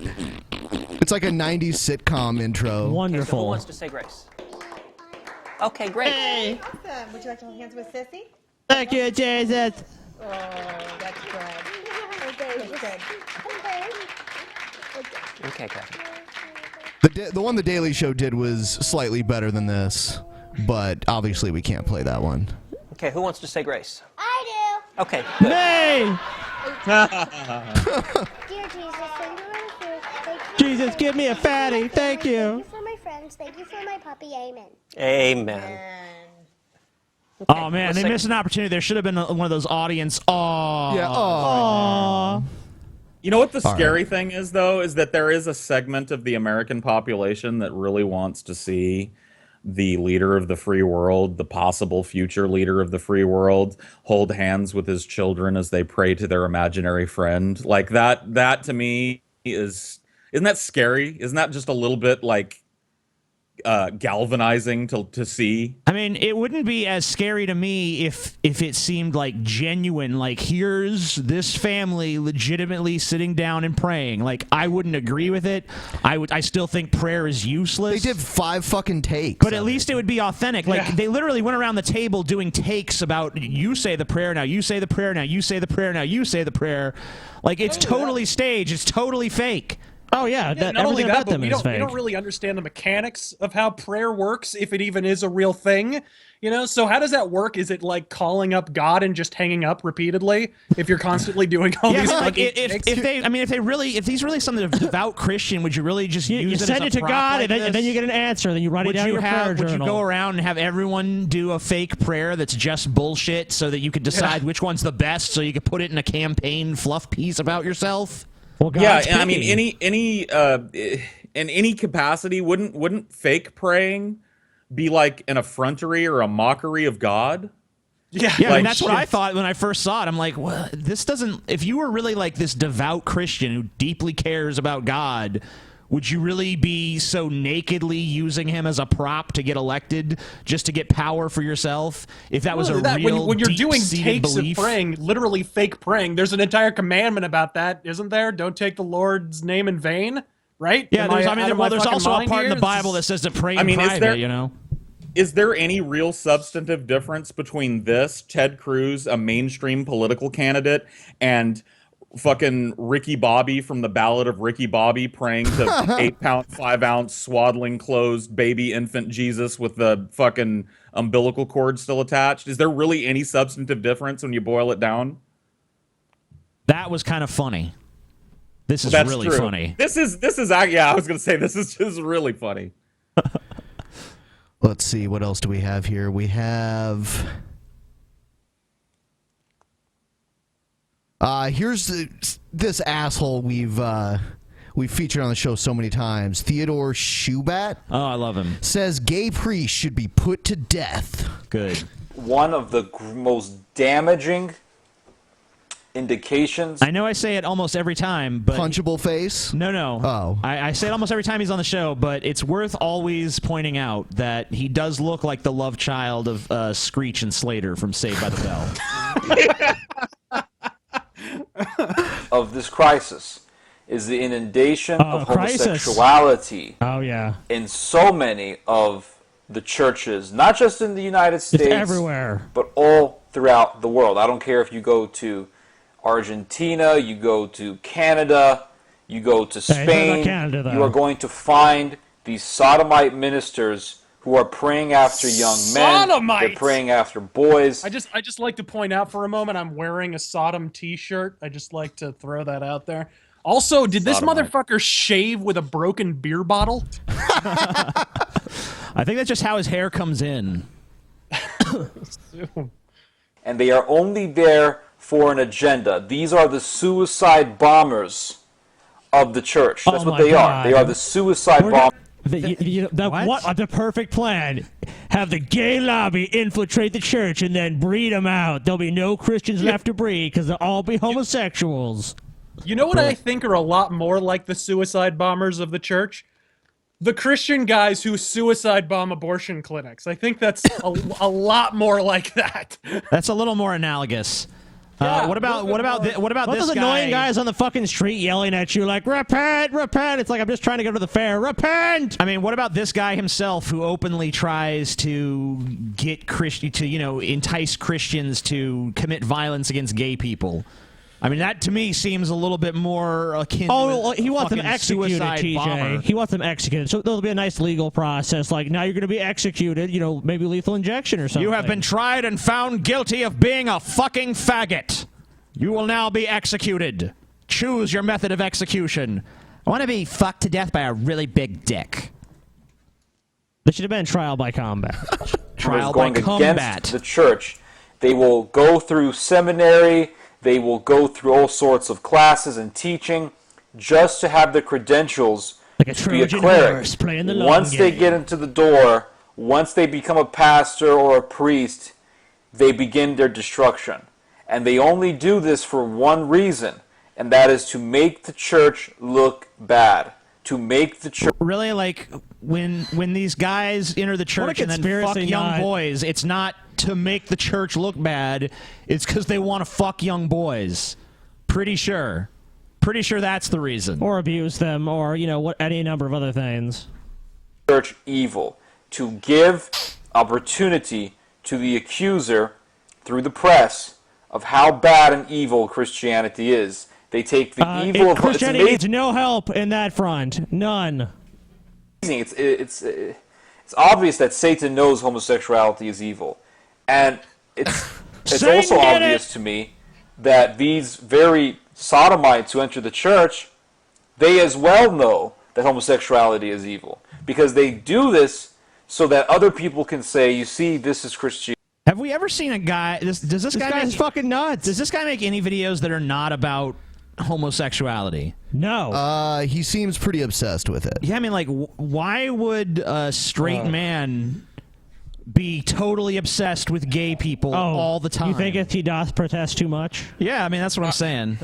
I'm assuming from the picture of Jesus hanging behind him, he's a Catholic.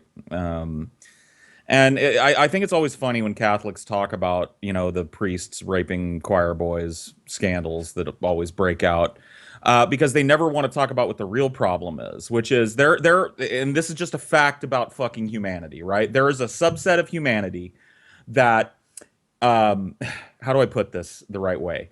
If you don't want them to do something, just set the rules in opposition to that thing, and they're going to want to do it more. The higher the stakes of the rule, the more they're going to want to do it, the more titillating that's going to become.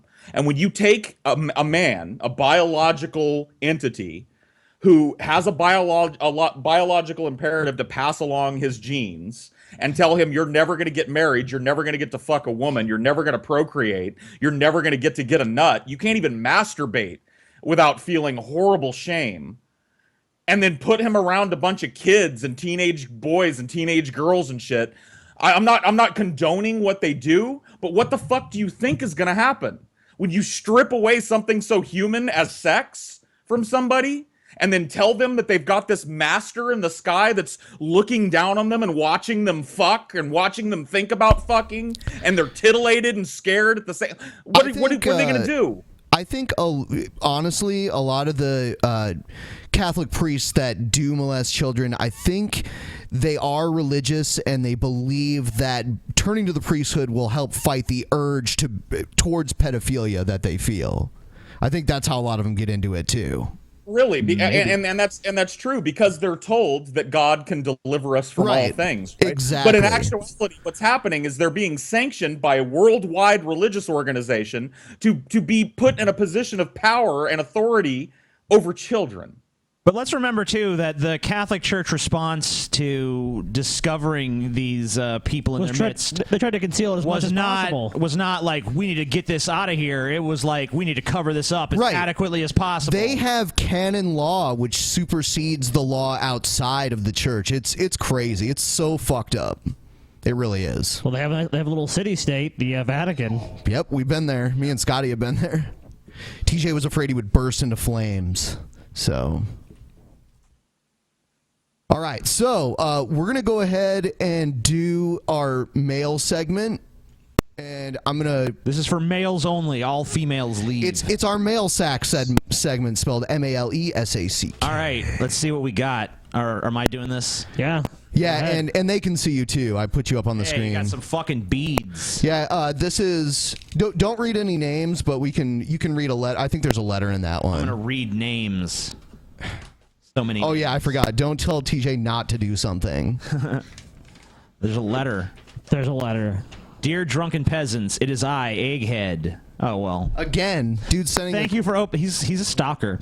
Thank you for opening my previous package that was sent to you guys. My fiance... What are you... Your hand? You're marrying your hand? All right. Had to shake me awake to tell you opened my package. Anyway... What? You were sleeping during the show? Fuck you.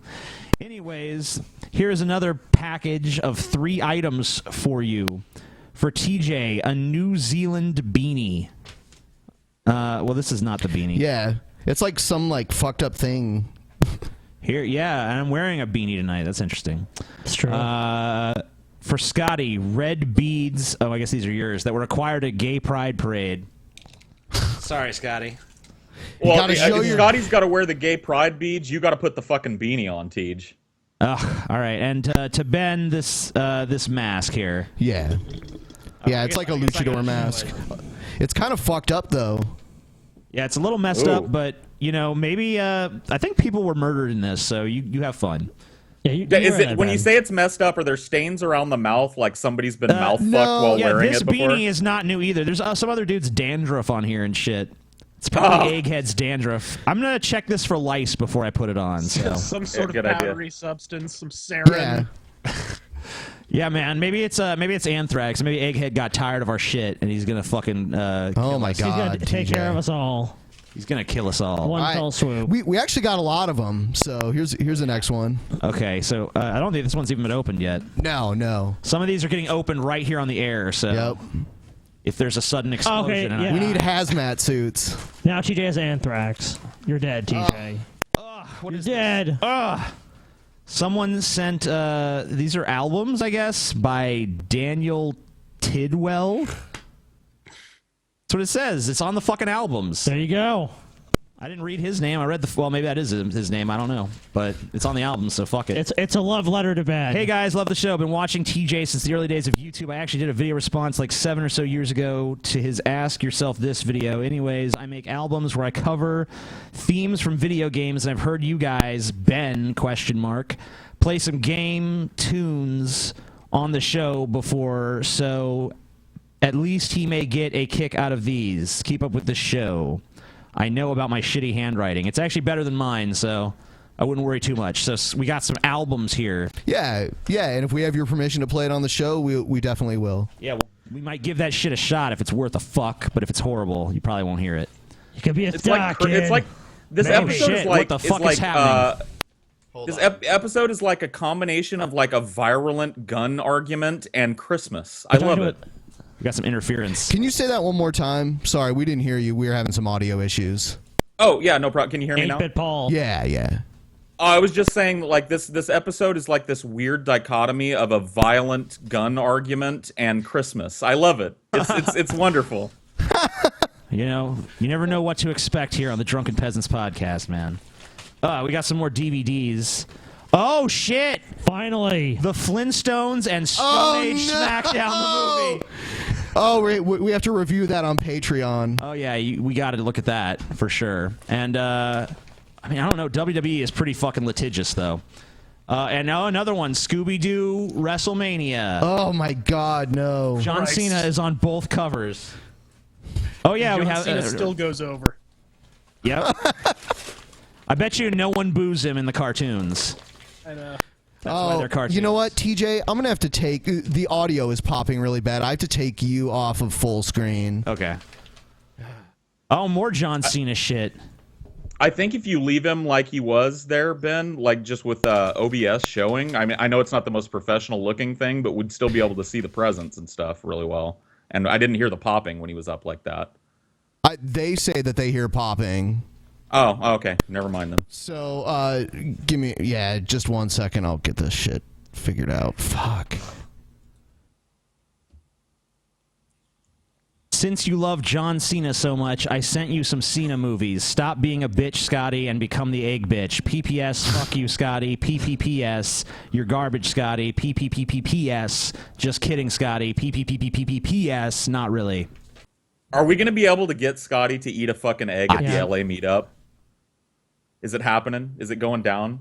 Yeah, what is all this noise about you guys going to California for a big meetup? What's this? Yeah, we're doing that on January 14th. We're going to do a meetup in Los Angeles. Yep. You can't introduce TJ to California. He has no natural predators there. He was here. He lived here for a while. I was born in California, motherfucker. I was born in Pasadena. Yep. Little Were old lady you? from Pasadena. Yes, I was. Right and on. let's see what this is. This is says Stephen King rules. This is from a bad movie. I'm trying to remember which one. Is there a note with it or anything? I think this is from Monster Squad, maybe. What is it? What is it? It's I would know, it's a dude. T-shirt that says Stephen King rules. It is Monster Squad. Yeah, I knew it. Does it say Wolfman's got nards on it somewhere too? No, it doesn't. It just says Stephen King rules. I do like Stephen King. This did not seem to come with a letter. Oh, yes, it did, actually. Oh, wait, no, that's not a letter. Nope, just that. Just that shirt, no context. And we got one final little present here. This is, I guess it's just a puzzle. Some kind of Darwin puzzle. There's a letter, too. Great minds.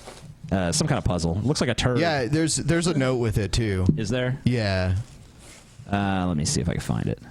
Nope. It should be in there. Is there not? Oh, wait. Is it this? Oh, here it is. I figured the egg bitch would like this oddly shaped dildo. If you have trouble solving it, you can always sacrifice some kittens to Darwin, as atheists are known to do. Patreon supporter and mindless fanboy. Thank you, Patreon supporter and mindless fanboy. What does it look like? It's. I guess you can't see it, but we're gonna have to work out that audio issue. It's all right. No worries. I'll take a description. Like a big wooden fucking egg-shaped thing, which is probably why they thought of Scotty. I noticed that a lot of this stuff seems to be for Scotty for some reason. Yeah. We got one last thing. We got one last thing before the boring-ass mail segment ends. All this description, it's like the golden age of radio in here. Oh, yeah. Well, you got to realize some people do listen to this instead of watch it for some reason. I don't know. I guess it's more convenient for some people on the go and shit. While TJ brings up or reads this letter, I'm going to bring up This is actually the a card. PO box here for everyone to see. Yeah, if you want to send shit to us, the Drunken Peasants, P.O. Box 767, Dublin, Ohio 43017. And this last thing is a card. It's of the Virgin Mary cradling baby Jesus. They're both white. A simple, holy, sacred night. All is blessed, new and bright. Welcome, Jesus, to the earth. We humbly celebrate your birth. Sweet. Wow. And then inside it says, the Word became flesh and made his dwelling among us. That's beautiful. That's John Thank you, Jesus. 1:14. Rejoicing Thank you with for dwelling your flesh among us. Hey, there's more of this great fucking poem to read here. Rejoicing with you in what God did the very first Christmas and what he's still doing in our hearts today. It's kind of weird because it started off rhyming and then it stopped midway through. From a Catholic fan. To make a poem. This is from a Catholic fan to TJ, Ben, and fan. Scotty. Keep speaking the truth as you see it and being the funniest people alive. I wish you all a wonderful Christmas. And then his name. P.S. The first TJ vid I saw was I Hate Airplanes. I've been around a while. Yeah, you have been around a while if that was the first one you saw. I hate airplanes. Ancient. Thank you, Catholic fan. Thanks, Catholic fan, boy. I don't know how you've been... you must be a really fucking lax Catholic if you can watch my content for this long. I'll tell you what, that's cool because there's a lot of people out there where you say one thing they fucking disagree with. And they're pissed. Yeah. They're fucking pissed, man. Like Paul and Razorfish, man. Yep. Those two guys. The second you fuck this, oil and water, man. The second there's a slight disagreement, like fuck you, retard. No, fuck you, you dumb dipshit. Get ready to die. But then at the end, we're like, hey, thanks for being a bro. let's talk about hey, this. Man, I don't like when everyone's nice and nice and shit. Duck and Negaduck. Yeah, man. Fuck yeah. Darkwing Duck. All right, let's play another video. Yeah, sure. Let's take a look here. Let's do Sarah Palin's plan to defeat ISIS. This should be good. Finally, someone that's going to fucking solve this problem. Defeat ISIS. You have to quit being... All right, before Sarah Palin answers this, why don't we have everyone here answer this? What would you do to defeat ISIS, RazörFist? I think at the end of the day, you have to... Well, first off, you have to cut off their funding, fundamentally. I think relaxing the strictures on Iran, the sanctions on Iran, was a mistake because a lot of that money is going to go to ISIS. So you frankly have to cut their financial legs out from under them first and foremost. And you have to win the war ideologically before you can win it, because it's not really a military fight. It's a bunch of splinter cells in various locations around the world. So it's a completely different situation than, say, Al-Qaeda, where they actually kind of had a few centralized locations. You know what I mean? I think if we had taken advantage of things like them destroying ancient fucking Persepolis ruins and shit, they probably would not have as much of a foothold as they do now. Like, I don't know. They're very good at their own brand of propaganda, actually. They're actually very effective. They've got their own, like, fucking news network and shit. Yeah, what do you think, Paul? How do you stop ISIS? I agree with some of what RazörFist just said, and I vehemently disagree with some of it. I agree you got to cut the financial legs out from under them, but that's a little more complicated than just seizing bank accounts and shit. For that to happen, America and Russia have to stop playing proxy war with Syria. They've got to stop. You got Russia supporting the Assad regime. You got America funding the rebels. All of that money and all of those arms are flowing straight to ISIS. So that shit's got to stop. What I disagree with RazörFist on pretty vehemently is that there's an ideological battle to be won here. I don't think that that's our place. I didn't mean... Yeah, I should specify. I didn't mean ideological. I mean mostly like they're very good at disseminating propaganda. I mean in terms of... Because have you ever watched like ISIS recruitment videos and shit? I have. Yeah. Yeah, like they've got this... It's almost like the Ted Cruz ad, honestly. Because they have like this whole negative propaganda wing, and then they have this positive propaganda wing that's like It's like the old Stalin propaganda film reels and shit. So Yeah. honestly, that's what I mean when I say like counter the ideological side, because they're actually like recruiting people through the internet and shit. I mean, I would just ask Paul though, like when you thought he meant something different by the ideological battle, you said something about it not being our place. I mean, I don't know. I feel like when they're attacking allied countries. And even ISIS wasn't directly responsible for the terrorist act in San Bernardino, but they were inspired by it, and obviously they probably considered themselves jihadis. Yeah, don't you think like we do have a say in it at that point when it starts spilling over in us? We do, but we always have a say in it. My idea about how America should conduct itself ideologically speaking. When it comes to radical Islam or any radical religious belief that turns violent, is to project the image that we've always projected, one of acceptance and freedom of speech and freedom of the press and freedom to move about the country. We're going to do that anyway, right? We should be doing that anyway. Our society, if it was half of what it should be a standing refutation to radical Islam. So I don't really think we need to engage in their battle of counter propaganda and bullshit. Like that's what I thought he was talking about. But yeah, we need to take we take an ideological stand. I just happen to think it's there regardless of Islam. Yeah, I agree, but I would throw a caveat in there. If we're gonna be business as usual, then it needs to come with a caveat of, oh hey, yo, yeah, and by the way, wherever we see you, you're gonna get shit hammered. Like period. Like that. Well, unless we have a great big fucking hammer, like why the fuck would they take it seriously anyways? If we're just gonna mule around like fucking sheep and not do anything in reprisal, like that's just flat out weakness, like period. I don't agree with that either. I don't think pounding these people with drone strikes and shit is gonna accomplish a goddamn thing other than probably just recruiting more young men into ISIS. At this point, at least, maybe you I'm have to wrong kill them about at a that. rate faster than they can recruit. Right, which we're not. I don't know. I kind of feel like I'm more hawkish on this because I really do feel like we should go fuck ISIS's shit up. I feel like we should go over there and start massacring these motherfuckers.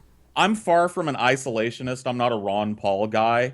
But when it comes to American military adventurism, I'm very isolationist. Like, I don't think we should be involved in a war unless the balance of the free world is on the on the razor's edge. I think that we could have made an argument for that in World War II. I think we could have made an argument for that in the Revolutionary War. Clearly, although the motives behind that are a little bit grayer than people. We won't go into that. But what I'm saying is that I would rather see those resources that we're spending staffing these fucking bases all over the Middle East, all over the world. I mean, we still have troops in Germany and Japan. Can we bring those dudes home and put them to work on our infrastructure here and maybe shoring up our borders and shoring up our fucking ability to protect ourselves from this type of shit? I do agree with all of that. In fact, I've always talked about how I think that we should expand the Army Corps of Engineers to provide better infrastructure, fix the crumbling infrastructure. Yeah, I don't see why we need military bases in non-hostile, or as many as we have anyway. Japan was World War II. Well, now they're saying North Korea is like part of the reason why we have one or whatever. Oh, they're always going to find a justification just for to stabilize the region. But Europe is so stable. Why do we need bases in Germany and Italy and places like that? I think the case will increasingly be made that Europe is not as stable as it appears because of this refugee crisis, which stems from it goes so far deeper. Because Europe has never been totally stable. I mean, there's always something like in the Balkans. There was because when Yugoslavia broke up, there was instability all throughout the 90s. Let's be real here. The reason we have military bases everywhere is because we want to be within striking distance of anywhere. Exactly. Precisely. I mean, it's basically just these are the flag poles of the American Empire. I mean, we don't directly conquer people, but we pretty much always have our foot in everyone's But the situation throat. in Syria goes back so much further. People act like this is a new situation. I mean, this country's been in drought. It's a very destabilized region. You have Afghanistan was invaded. It was basically a lot nicer place before the Soviets invaded. Then now we have the U.S. presence there. Then we have the presence in Iraq. Then we have the rise of like ISIL and all these groups together. I mean, which are well funded. But here's an interesting thing in America, where politicians almost never come to any consensus. It seems like there is nearly 100% unanimous consensus among all of the big mainstream candidates running right now that the solution to ISIS is to basically use probably Saudi Arabia or another Arab country as a proxy to go fight this war for us. There's already a proxy war between those nations. There's one between Iran and Saudi Arabia. We basically want to get back in the business of doing that again. I just feel like if we're going to go to war, if we're going to encourage a war, if we're going to decide that the solution to ISIS is military, which I don't know if it necessarily is, but if we're going to decide that that is the solution, then we should have some skin in the game. We should not ask some barbarous fuckwit country like Saudi Arabia to go do our fighting for us. I completely agree with that. Regional players need to lead too, though. It can't just be purely the U.S. and Europe. And I agree. There needs to be a coalition. And I understand why people are so reticent. I mean, Jesus Christ, after Afghanistan and Iraq, nobody's in a big hurry to fucking send U.S. troops overseas. I don't even like saying this. Yeah, neither do I, for the record. I mean, everybody, I think, has a bitter taste in their mouth after the Iraq War. I mean, left, right, and center.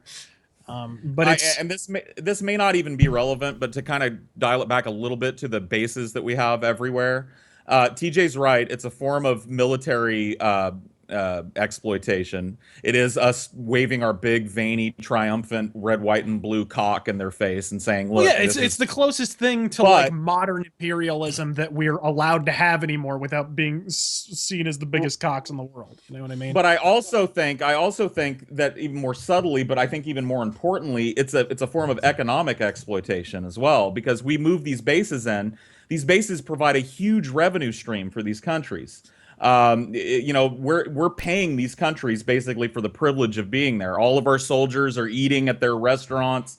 All the tourism, all the family that lives on base or off base. You know what I mean? So it's literally kind of like, it's not only holding a gun to somebody's head, but it's like, in your other hand, you've got a martini with cyanide in it. And you're like, well, yeah, you guys didn't really mention it, but Japan has been trying to push. There's a segment of Japanese politics where they've been trying to kick the base out of Japan, essentially. In Okinawa, I believe, so that they can cover their own shit. But then the people, strangely enough, who are riding to the base's defense are local business owners and shit who are like, no, well, of course, they're making that money. They've been making all that money for years. I mean, for like 50, 60 years they've been making this money. I mean, another thing that is a problem with this is that the military, I'm not saying this is all the military is, but the military, part of what it is a giant socialist social safety network that, it will take care of your family, will pay for your school if you want to go to school. And it's politically palatable to almost everyone. I mean, it's basically the one time when conservatives embrace socialism. They love the military. Not all brands of conservatism, but, most of the mainstream conservatives anyway. So I mean, no one wants to do anything to the military because it's propping up. All right. I'm tired of listening to all you retarded ass. All right. Well, now let's listen to Sarah. Let's listen to the real fucking solution. Yes. We've had our bullshit discussion. Shut the fuck up, TJ. Let's listen to someone who was almost vice president of the country and see how insightful she is. Should have been. God, RazörFist, could you bring before this starts? Could you bring that gun? How dare you, Paul? How dare you interrupt Sarah Palin? Before this starts, could you bring that gun that you recently purchased and just fucking shoot me in the head right now? Could you do that? Just do me a favor. Where are you at? Go outside. Be a outside. little bit of a long walk. Go outside and just aim your fucking gun up into the air towards California and light off a round, and I'll jump up and catch it with my fucking big head. The intellectual juggernaut. That's true. If I aim in the general direction of California, even if I miss, I can't miss. So toast. Let's discuss things with them. Let's reach out and try to understand them. Them. They're the enemy. They're evil. I I've not seen anyone say, let's reach out and understand ISIS. Right. Like, who has said that? ISIS, how did that make you feel? I mean, who the fuck has said that? Can anyone here think of a person who said that? I mean, maybe there is someone. I mean, there probably is. But in the U.S., is that is that anywhere near a mainstream point of view on ISIS? Not even approaching a mainstream point of view. I can't think of a single notable person. It's a Sarah Palin straw man. I can't think of a single person, notable or otherwise, that I've seen saying that. We should declare war. America should be that leader saying it is time to declare war on that enemy. Can we just and wheel the first to soccer mom out recognize of who the fucking room? is. What scares many Americans right now is that Hillary Clinton is saying we are not at war with Islam. So naive. It's a scary kind of naive that naive. Like it's two words. If you're describing yourself, then I completely and utterly agree. Here's the problem. Hey, lay off her, guys. That was at least a bisyllabic word. All right. Yeah, that's true. But listen, I mean, like the problem with American politicians going around saying we are at war with Islam is there's 1.8 billion fucking Muslims. Do we really want to unnecessarily make enemies out of every single one of them by our own choice? Yeah, we're at war with you. I mean, and they're not just confined to the Middle East either. They're all throughout India. They're all throughout Asia. We are allied with some Muslim countries. Of course. Yeah, I mean, like, is she saying that we're going to be at war with Muslim countries that are our allies that sell oil and shit to us? Are they our enemies too? Also, there's there's countries like Indonesia. I've never heard of terrorism coming out of Indonesia. Maybe I'm wrong, but I've never heard of it. Yeah, there has been, but Yeah, there actually has been. I've never heard of it. Yeah, there's a lot in Yemen and other places. Yeah, Yemen. Yeah, Yemen and Indonesia. There's been a lot of terrorism that's come out of there, but it's mostly stayed in that region though. Okay, that's probably why you don't hear about it as much. Right, I never hear about it happening in like. And look, the reality is that anywhere Islam exists, the possibility of people being radicalized exists. Look, we've seen so I've many heard of times radicalized that, Buddhists. Sure, but I mean, yeah, but it's a little different. It's a little different. No, Buddhists ain't blowing shit up left and right. I'm not trying to equate the two. I'm just saying with any group or any religion, you're going to find radicalized people. But you know what? Islam is the biggest. It's a lot easier for Islam because they can look at so many examples of their fellow Muslims, and we need to fight, we need to blow shit up, and also, if you look at the Quran, I mean, the Quran basically tells us that the epitome of human morality was a guy who was a warlord, was a thief, was a murderer, had a child bride. I mean, like all of this horrible stuff. I mean, whatever. But he always won. If you want to say moral relativism or whatever that, I mean, I'm amenable to that, but that's not today.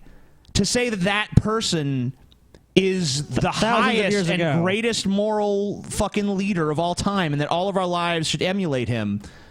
I mean, of course there's going to be people who follow this religion that are blowing shit up and being violent. The leader who they're supposed to emulate was doing the equivalent of blowing shit up and being violent. Yeah, he didn't go ask people, hey, can I have your village or can I have your city? Who was the first radical? He killed them. The first radical Muslim was Muhammad.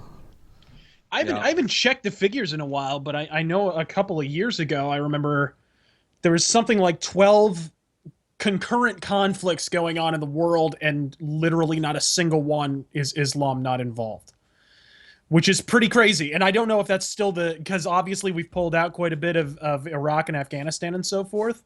But even if it's like down to 10 or 9, that's still way too many, and way too many situations where Islam is involved. So clearly, like, the latent aggression. I mean, because you pop open the Bible and there's some pretty apocalyptic shit in there. God rained down fire on fucking Sodom and Gomorrah and shit. I mean, it's not a peaceful book by any stretch of the imagination. No. But when you literally have passages in the Quran that are like, if your neighbor isn't going to convert, lop his fucking head off, it's a little different. Yeah, and if you just compare like who's the highest moral authority in Islam versus who's the highest moral authority in Christianity. I mean, like, Jesus, I have problems with him. I mean, he's the one who basically went around preaching the hellfire and brimstone, at least within the context of the fictional world of the Bible. But you know, for the most part, a lot of what he said was really good. You know, golden rule, treat others as you want to be treated, feed the poor, help the less fortunate, turn the other cheek. Plenty of good stuff in there. Plenty of stuff about forgiveness, plenty of stuff about attrition, plenty of stuff about humility. Surprising lack of decapitation. Right. Yeah. Jesus wasn't going around cutting people's fucking throats and stealing from people and robbing caravans and promoting genocide and talking about how we need to kill all the Jews. Oh, he probably did. They just removed that part of the Bible. I mean, it's a very totally all in the third act. I mean, totally agree in the Gnostic Gospels. Have you read much of the Gnostic Gospels and shit? The the stuff that was excised over the years. I've read some of the apocryphal text. Yeah. Yeah, and obviously the validity is contested and so forth. There's a few situations where like Jesus struck down some people and so forth. Jesus kicking ass. Jesus with an Uzi. You know, like there's all kinds of crazy shit in the Gnostic Gospels, but in the text proper, I mean, and I agree. You know, I agree to a certain point about Islam. Well, I do. I agree completely that Islam is inherently poisonous. I think at its core, I don't necessarily agree that Christianity is any better. Christianity, I think, is a little more subtle than Islam. So if you consider that to be better, it's the slow blade from a friend versus the guy kicking down your door at night. I guess I don't really see a difference there really in the long term. However, clearly there's something wrong with Islam, but we can't, like as Americans especially, we can't whitewash our culpability in radical Islam. Okay, we've kicked that fucking hornet's nest in the Middle East in pursuit of profits from oil and geopolitical power over Russia. We've done that shit for so many fucking decades now that it's no wonder they fucking hate us, dude. It's no wonder everybody out there is screaming for the blood of the fucking Western pig. Because we've been pig fucking that area of the world. Let's remember though that this is Islam is as a religion was spread by the sword and the spread by the sword long before America even interfered or intervened in that region. These motherfuckers were building an empire. They were spreading their religion at the edge of a sword. You could say we agitated them. You could say we provoked them. Maybe that's true, but we didn't create the climate of violence that exists there. That predates and they've us. been around for thousands of years. America is like just over 200 years old. We're a toddler compared to them. Right. Yeah. And I hate to be fucking super cliche here, but Christianity's hands aren't exactly clean when it comes to atrocity, terrorism, and right. No way. Subjugation there's a big difference. There's a big difference between the Crusades and the jihadis, because the Crusades, that's some shit relegated to the past. We can look back on and be like, those were fucked up times. This jihadi bullshit, this is happening now. We have to actually deal with this. So, I mean, Christianity, sure, it's been just as bad in the past. There's certainly huge, glaring problems with their religious text doctrines. No one's going to deny that. But Islam definitely seems more, to use an SJW word, problematic at this point. I mean, do we have any actual Christian nations in the world anymore where they're actually governed by the laws? Malta is, I know that. Of Christian, yeah. Okay. I mean, it depends on what you consider. There used to be. Like England is technically a Christian nation. I mean, it's not a theocracy, but like the Queen is the head of the church, and maybe Italy a little bit. I don't know. Yeah, because there used to be. Vatican City is a city-state, so that's kind of what counts too. It's so small. Right, but it's small, but think of the it's power mostly just like priests that live there. You can't just look at terms of the population. By the way, I did read a synopsis of the Bali bombing. So yeah, definitely terrorism from Indonesia. Yeah. Mostly Australians were killed in that one. Well, who cares then? So obviously they were being targeted. If only they'd been Canadians. Australians are almost close enough. I guess you guys are right. Close enough. They would have been dead in a week from spider bites anyway, so who cares? All right, moving on. We're going to move on to the crazy people segment. I'm going to take a quick little break here. I'll be right back. She's just going to take a break. French vanilla situation individual. The manatee. All right. Actually, the first video we're going to play is a response to Paul, believe it or not. Oh, shit. Oh, no. From a vegan. You about to get wrecked, Paul? Oh, boy. Oh. Oi, cockhead. Oi, that is accurate. That's how Paul. Why the fuck are you so dumb? Damn, not- Paul's you're not gonna killing stop. you. He fucking killed you, dude. Fuck, this is violent. With a gun, too, no less. Humans from eating meat. problematic. It's a biological drive in humanity to eat meat. Yeah, Paul. Biologically driving yourself to the supermarket Yeah, to that's- buy this yourself is some accurate. conveniently prepared meat products. Yep, that's Instinctive him. as fuck, dude. And seriously, why the fuck are you wearing sunglasses in a pitch black room? Someone going You after Paul. absolute donkey. I didn't realize it. All right. Can we pause this? I'll You're explain. a donkey, Paul! Have I explained the fucking sunglasses yet? Because I get this fucking question all the time. Like, I'll take them off if Explain you it. want. Like, I'm just gonna Oh, be God, fucking. put 'em back on. My eyes are gonna be watering all fucking night if I do this. Like, my eyes are super. I have really light blue eyes. I get snow blindness, like reverse snow blindness, or whatever the fuck it is. Like, my eyes get really fucking sensitive. So fuck you, vegan douche. Brit cockney fucking or alternately, oat you could just wear whatever the fuck you want and not have to explain a fucking thing to these assholes. Yeah. Me, I mean, the only You reason owe I him an wear it is- explanation, Paul. You're a monster. Honestly, fuck this Skrillex haircutted, limey fucking oat bar eating flapjack. Never fucking know what it means. Bad dental hygiene, queen worshipping fucking cockney piece of shit. Dan Fogelberg listening, granola chomping, flannel bedecked. I haven't even seen this guy yet, so I don't know. I just came in. I want to see him. Let's take a look at this fuck. Is it still Cows were going? capable of fucking consent. He's made videos. Like, how have Yeah, we gone this long and nobody's talked to the cows? Are you trying to postulate that since a cow is incapable of speaking a human language, is therefore morally justifiable to sexually assault the cow? Human babies can't effectively communicate either. Does that obligate rapists to rape babies? No. Yeah, Paul. Why do you, no, why no, do you what I'm approve saying of baby is- what I'm- rape, what I'm- Paul? Paul doesn't endorse baby rape. What Come I'm on. saying, what I'm saying, Uncle Cunt Knuckle, is that you can't artificially inseminating a cow is not sexually assaulting a cow. It's not rape. Because a cow can't go, moo, yeah, put that arm in my pussy. Wait a minute, could you put an arm in my ass and manipulate my fucking cervix so the sperm, like they can't. The cows don't even know what's going on. They're eating. The cows are like fucking, oh, look, there's fucking food. Let me eat that. Oh, something's going up my pussy. Oh, well, let me just keep eating. Cows are not capable of saying no when it comes to stuff like that, nor do I think it's horrifying that they are, like, artificially inseminated. I'm sorry, maybe I'm an ogre. You are, Maybe Paul. you just recognize that animals are fucking animals. Like, what the fuck? And I'm amazed that you're even attempting to repudiate what he's saying, because I can't understand the fucker. To me it sounds like Lemmy on Novocaine. Like, I can't even understand his argument. Rape or sexual assault is determined by the absence of consent, not how capable the victim is of giving consent.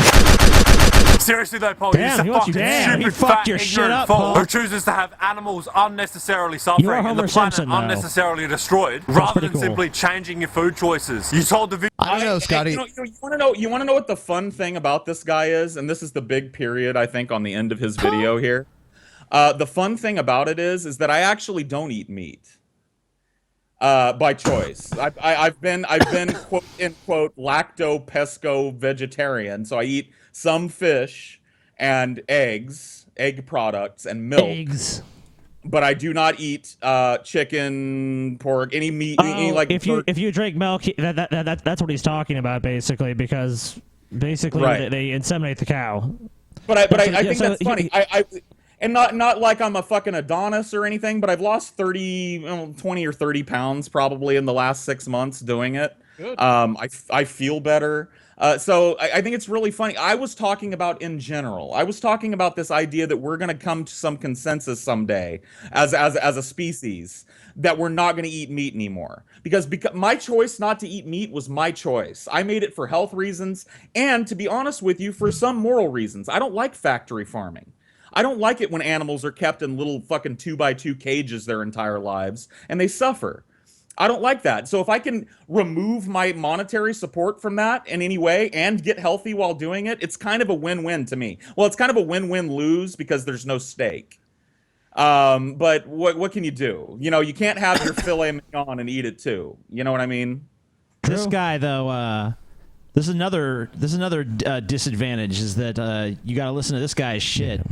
Even though you're basically, you've adopted his lifestyle to an extent.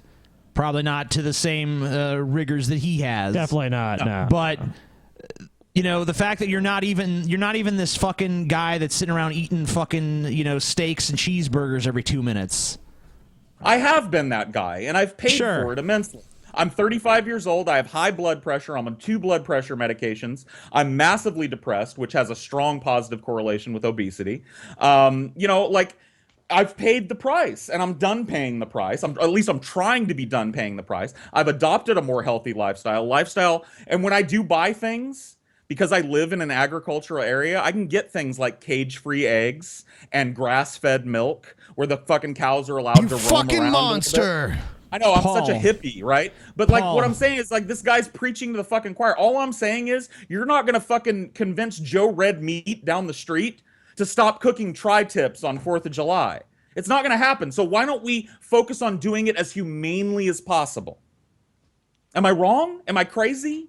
No, you're not wrong or crazy. But you know what? Rational. Actually, you are doing something wrong. You know, the problem is that if you stop eating meat, you can't just stop eating meat. You also have to fucking adopt this attitude that you are vastly morally superior to all those who do. That's the rule. That's You know what? You're breaking the law. It's very true. You're breaking the law of vegetarianism and veganism. It really is true. And you have to. You can't just not eat meat. You've got to get the whole 9 yards. You got to wear the certain kind of clothes. You got to get the douchey clothing. You got to have a girlfriend with more cats than an Israeli phone book. You got to do the whole shebang, dude. Now that I hear that, I just want to apologize to this guy for breaking his faggoty fucking vegan word game or whatever I did wrong, dude. I'm fucking sorry. Like, I don't eat meat anymore, but I'm fucking sorry, I guess. Nope. Too late. He's coming for you, Paul. Angel and Christian, to get a fucking grip on reality. Mario, get a fucking grip on reality, dude. Maybe you should consider taking some of your own advice, because the only thing that you've got... And I think this moron made a video to me once, too. Yes, he did. He sucks. Let's move the grip on is pure blissful ignorance. I think he should have been on Troll or No Troll.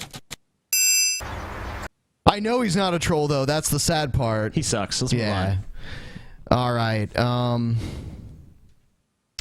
Here's a guy talking... Let's see. Oh, The Amazing Atheist versus Vegan Gary. Who cares? No more vegan shit. Huh? I just know TJ gets irritated by vegan shit. Oh, I can't stand him. And every time people told me to play these for you. When we talk about this, then on all the comments are just stupid vegan nonsense. People tell me to play these for you because you get irritated by it. Well, of course I get irritated, but we've already said we're going to say TJ, about do you want a vegan burger, TJ? I have nothing more to say about veganism. All right. I want to consider it a vegan diet, TJ. Shut the fuck up. Cholesterol's awfully high, TJ. TJ, ha! Told you your triglycerides would be high, TJ. Bam, bitch! You know what the funny thing is, though? Is that it runs in our family. Sounds promising. It runs in our family. I got tested. I have high triglycerides. Oh, shit. Woman goes insane over minor accident and threatens police. Oh, yeah? Yes. Is this still the Sarah Palin video? No. This. I wish. Yeah, this is fucking crazy. All right, here we go. I can't wait to see this shit. I am the living woman. So this is just a laws minor do not apply traffic to me. stop. This cop is here just to take a report for insurance What's that one that purposes. people talk about? Like I'm like a sovereign citizen or something. What is it? Yeah. Should I pull some shit like that? No. Black car sitting at that stop hold on, sign. guys. One second. Full disclosure, I've actually seen this video before. It is goddamn amazing. It's long though. So you might want to skip like towards the middle of it. No. It says this is 5 minutes long. Oh, okay. Maybe this is a condensed version. I watched one that was like 12 minutes long. Just let me play the fucking video, Paul. God damn, Paul. Try to run everything now. You're a monster. At Costco. He went, I went. Next thing I know, he crossed over in front of me. back end because he crossed over into the other lane, and I was going out. I just cut my daughter off Goodwill, and I was going off of. So you were pulling out of Goodwill? I was pulling out of Urbanic Road there. Urbano Road, Urbano Way. Okay. Urbano Road. Okay, there was a black SUV at that stop okay, we sign. ain't worried about him. Well, we're worried I'm about just what you did. no, wait a minute. I'm just telling you. There was a black SUV there. After the black USV went through the stop sign, there was nothing coming. I came. He came out of nowhere, crossed over. He came out of fucking nowhere. He fucking guys. teleported there to cause the accident. He's like, fuck this, I'm gonna cause an accident. He used his powers of teleportation to manifest out of nowhere. From where you come out of Costco's into the lane to go up this way, and I was in that lane, and when he crossed over, my back end of my friend in my car hit his back end when he crossed over. God, no wonder cops are always shooting people. Yeah, and the guy filming this, I believe, is the other guy that was involved in the accident. You know what? That's why most people, after they have one accident, will get a dash cam, because you have crazy people like this. They're like, you did everything. You're a monster. It's like, I have a dash cam. And they're suddenly just like, Just wait. It gets so much better. So you were leaving the stop sign? I already left the stop sign. Okay, so that you had the right. He had the right of way, but you smashed into him. No, you're wrong. Okay. I was out of Urbanic on. She was asking you a question, you fucking moron. Here's what I can tell you. I don't determine who's at fault. The insurance company does that. I'm just telling you where the Valvoline is. Is where I was at, and I was going straight, and he crossed over to get in the lane to turn up this way, coming from Costco's. Okay. I was in the right lane going. Sure, it's not called Costco's. Costco. I mean, Co. Why is she pluralizing it, or is she adding an? The Costco's. People do that all the time. doctors. I'm going to doctors. So annoying. The movies. Yeah.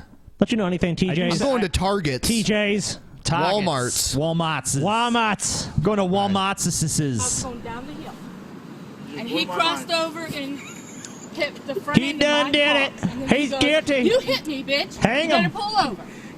And that was his exact words, and he was being smart, and then I got it. I am sorry. I take Cymbalta. I'm ready to explode, and I did not take my pill today. What? So I'm telling you right now, I'm Just ready don't to spot on explode. me. I'm going to write this up. Because right now, The guy's like laughing, like, what the fuck is going on? Oh, she's about to flip her shit. Well, in all fairness, she did say that she was going to. So they had warning. So she's got one up on Benoit. Yeah. There you go. That's where he crossed over, and that bumper hit right. Okay. This looks like such minor fucking damage. Where's the damage? Nothing. It's nothing. It's like a scratch. That's nothing.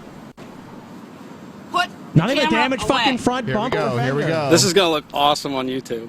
I'll tell you right now, mister, that freaking shows up on YouTube, I will find you. And yes, it's a threat. And yes, it's a threat. It's a threat. Good idea to announce that in front of the cops. Yeah, I'll find you. It's a threat. That is a threat. Unequivocally. That's why you use a threat, so it's ambiguous, you fucking idiot. Tell him to shut the camera off now. By law, I can't. Yeah, the cop's like, by law. It's the law. He can't do it. He's like, I can't do it. I'm not allowed to. This shows up on YouTube, and Robinson Township, And it never did. I suggest you get in your vehicle, sit on. Don't touch me. Get off. Don't Shut touch it me. off. Don't Shut touch it me. off now. Go sit in your vehicle. I do not like my picture taken. Ma'am, listen to me. Sit in your vehicle. Tell him to shut it off now. Go sit in your vehicle. He can't take you, okay? Go sit in your vehicle. I do not want this on YouTube. I don't want to. Tell him to shut it off now. It doesn't even matter Shut now. it off now. I hate to tell this lady, but oops. Yeah. If she'd acted cool, this never would have fucking happened. What a fucking moron. This is clearly a case of, like, bringing it on your fucking self. I love how she's trying to tell the cop, like, tell him what to do. It's like, I think that he's gonna use his own discretion. He's a cop. He's not just gonna be, hey, this woman who has no authority over me whatsoever is telling me to do something. I guess I better listen to her. And not to spoil the ending here, but I think people see where this is going. Like anytime you're in a minor traffic accident that clearly left no visible damage to your car or your person, and you end up getting threatened with arrest by the responding officer that's coming to file the report on it, you're doing it wrong, is what I'm saying. Okay, it's off. Shut it off now. It's off. Shut it off. Put the goddamn thing in your car now. Listen. What a troll. Now, get in your vehicle or I'm going to arrest you for creative disturbance, okay? Sit down. Let me write this up. We'll get everybody underway. He's taping me again. He's taping me again. I do not like that stuff. I do not like that stuff. Cameras? I do. There not. are people out there. It's so strange to me that there are people out there that don't understand that when you're in a public place, your privacy is not sacrosanct. You cannot stop somebody from fucking filming you when you're in a public place. They don't like it, Paul. That should be the law. You could stop him if you go over to him and punch him, but there's probably not a good idea. There's though. tons of videos online of like people doing that shit. I don't like being filmed. That's the city of New York's job. I don't like that stuff. Or London. I don't care. He's going to get in his vehicle and write this up. I want that off. Okay? I want that off. Sir, I want that off, and I want it off now. That is my right, and I don't like that shit. It's not your right. It's not your right. It's not your right to be a loudmouth, histrionic cunt and not have somebody tape you if you're doing it in public. Especially if you've just been involved in an at-fault car accident with them. Dipshit. Wow. Particularly one that didn't even, like, chip the paint on that soccer mom. I know. There. There's like no damage. It's like, what the fuck are you complaining about? I said it was going on YouTube, and I don't want it. It's Don't put it on YouTube. I'm telling on you. Okay, all you're doing is making it juicier and juicier for YouTube. Right. I know. That's what these people don't understand. The more and more you cry about YouTube, the more YouTube wants to see this video, and the harder it is for the guy taping this to resist uploading it immediately. Because minus her fucking freaking out about this video on YouTube, this would have maybe got like a couple thousand views tops. Maybe. Like, yeah, tops. But now, you know, of course, this is like a must-see fucking video because she's making it into one. It's fucking hilarious how self-sabotaging this woman is. He's still fucking yelling? This is like 5-year-old shit. It's like, he's doing something mean. Punish him, Mr. Police Officer.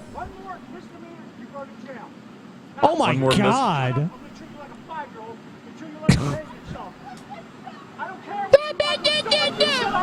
I don't want you dropping F-bombs in public, okay? One more word on you and you're going to county jail. One more word, that's all it's going to take. You're saying you dropped one. You know, I bet Tumblr would take her side. Probably. 10 to 1. Lots they of already have. There's probably microaggressions. 3 blogs devoted to this woman. Look at this egregious example of 2 white men raping a woman publicly, shaming her. They're both transparently shrill shaming. Man, you know, all that had to happen was the cop shows up, the guy tells his side, she tells her side, and they go. They file the report. Business. Yeah, and they go to court or whatever. I love that this cop, who honestly I just saw like a brief shot of him as Ben scanned through the video. He looks like Paul Blart, right? He looks like a guy that you just want to give a hug. And you hope he doesn't let go until it almost becomes creepy because it's going to be so warm and snuggly in that big old bear hug he gives you, you know? And he was reduced to yelling at a grown woman like a 5-year-old. Literally telling her, if you're going to act like a 5-year-old, I'm going to sit you down like a motherfucking 5-year-old. Like that, like, come on, man. It's the best. Insurance on you, buddy? I do, I'm so sorry. She's about to Look at this guy. Don't you want to give him a big old hug? He said she's about to go to jail too, so she went to jail. All she had to do was shut the fuck up and go sit in her car. That's literally all she had to do. What a fucking moron! Like, that's literally the definition of a fucking moron. It's like she made the situation what it was. She didn't want to be put on YouTube, and then she ended up going to jail. And she's still on YouTube. Like, I mean, that's like totally your paranoia just totally backfired. Don't put this on any site on the internet, especially YouTube. Don't upload it there with ease. And don't give it this title. Yeah. Yeah, woman goes insane Make sure over I'm minor framed right. accident and threatens police is the title. All right, so I feel obligated to play this. Let's see. I doubt RazörFist has ever seen G-Time Johnny before, so we'll see if he can make sense of this. Okay. All right. Good luck. Are you ready? Do you see that? You're physics-aware nature. That's right. You're not a grunt. You're physics-aware nature. Like this kitty right here. See my hand? There's one, two. This man is a There's multiple kitty pet right owner. there. Yes. She's physics-aware nature. There's Jenny, Jenny, Jenny. Anybody else disturbed by the fact that this man is responsible for caring for other organic life forms? Like, I have a feeling. I'm gonna be honest with you. I grew up kind of out in the boonies. I don't know people exactly like G-Time, but these animals have nothing to fear with G-Time. He's a gentle crazy man. I saw that Evan LaFavor and G-Time Johnny are friends on Facebook. That makes sense. It's interesting. They're both Jenny, nuts. Jenny, you are physics-aware nature. Physics-aware and nature. There's my ha-ha. Ba-da-ba-da-ba-ba. Ha-ha. There's physics-aware nature. And me too. We don't have to be CAD. We can be from Earth again as physics-aware nature. You have to throw all the language out of your head and wake up to be physics-aware nature again. Is it weird? I love you, friends. Is it weird that listening to this makes me want to have a line of fire ants crawl up my ass and plant a flag? No, not at all. So, RazörFist, did you get any of that? He certainly got the throwing out all language part down. He's got that part nailed down to a science. I think we may need to take a second and actually examine what he's saying. The big point of this video is clearly physics-aware nature, right? I don't disagree with that. I mean, we are from nature, we are a part of nature, and we are aware of physics in a way that a rock is not, in the way that a river is not. So I get it, I just don't understand what the point is. Yeah. John. I get the setup, but where's the punchline? Yeah. I kind of feel like G-Time, I think G-Time Johnny is the crazy, harmless Atheist Roo, because that's my problem with Atheist Roo, not to bring up Atheist Roo for no reason, but it's like he tells the joke, but he doesn't tell the punchline. He goes, black people commit more crimes per capita in the United States than any other race. I go, yes, that's true. I go, yes, that's true. Why? And I don't care about why. It's like going, I went to the store to buy a gallon of. Like, are you gonna finish the fucking sentence, Johnny? And Devin?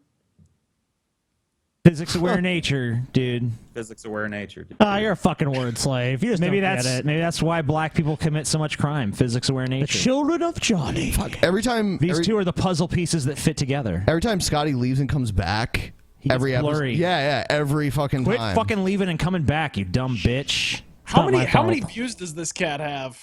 Oh, G-Time Johnny, not that many, but surprisingly a lot.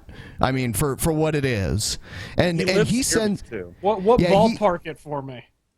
Let's see. I'll pull up. Probably 700-800. Obviously, the videos we play Too many.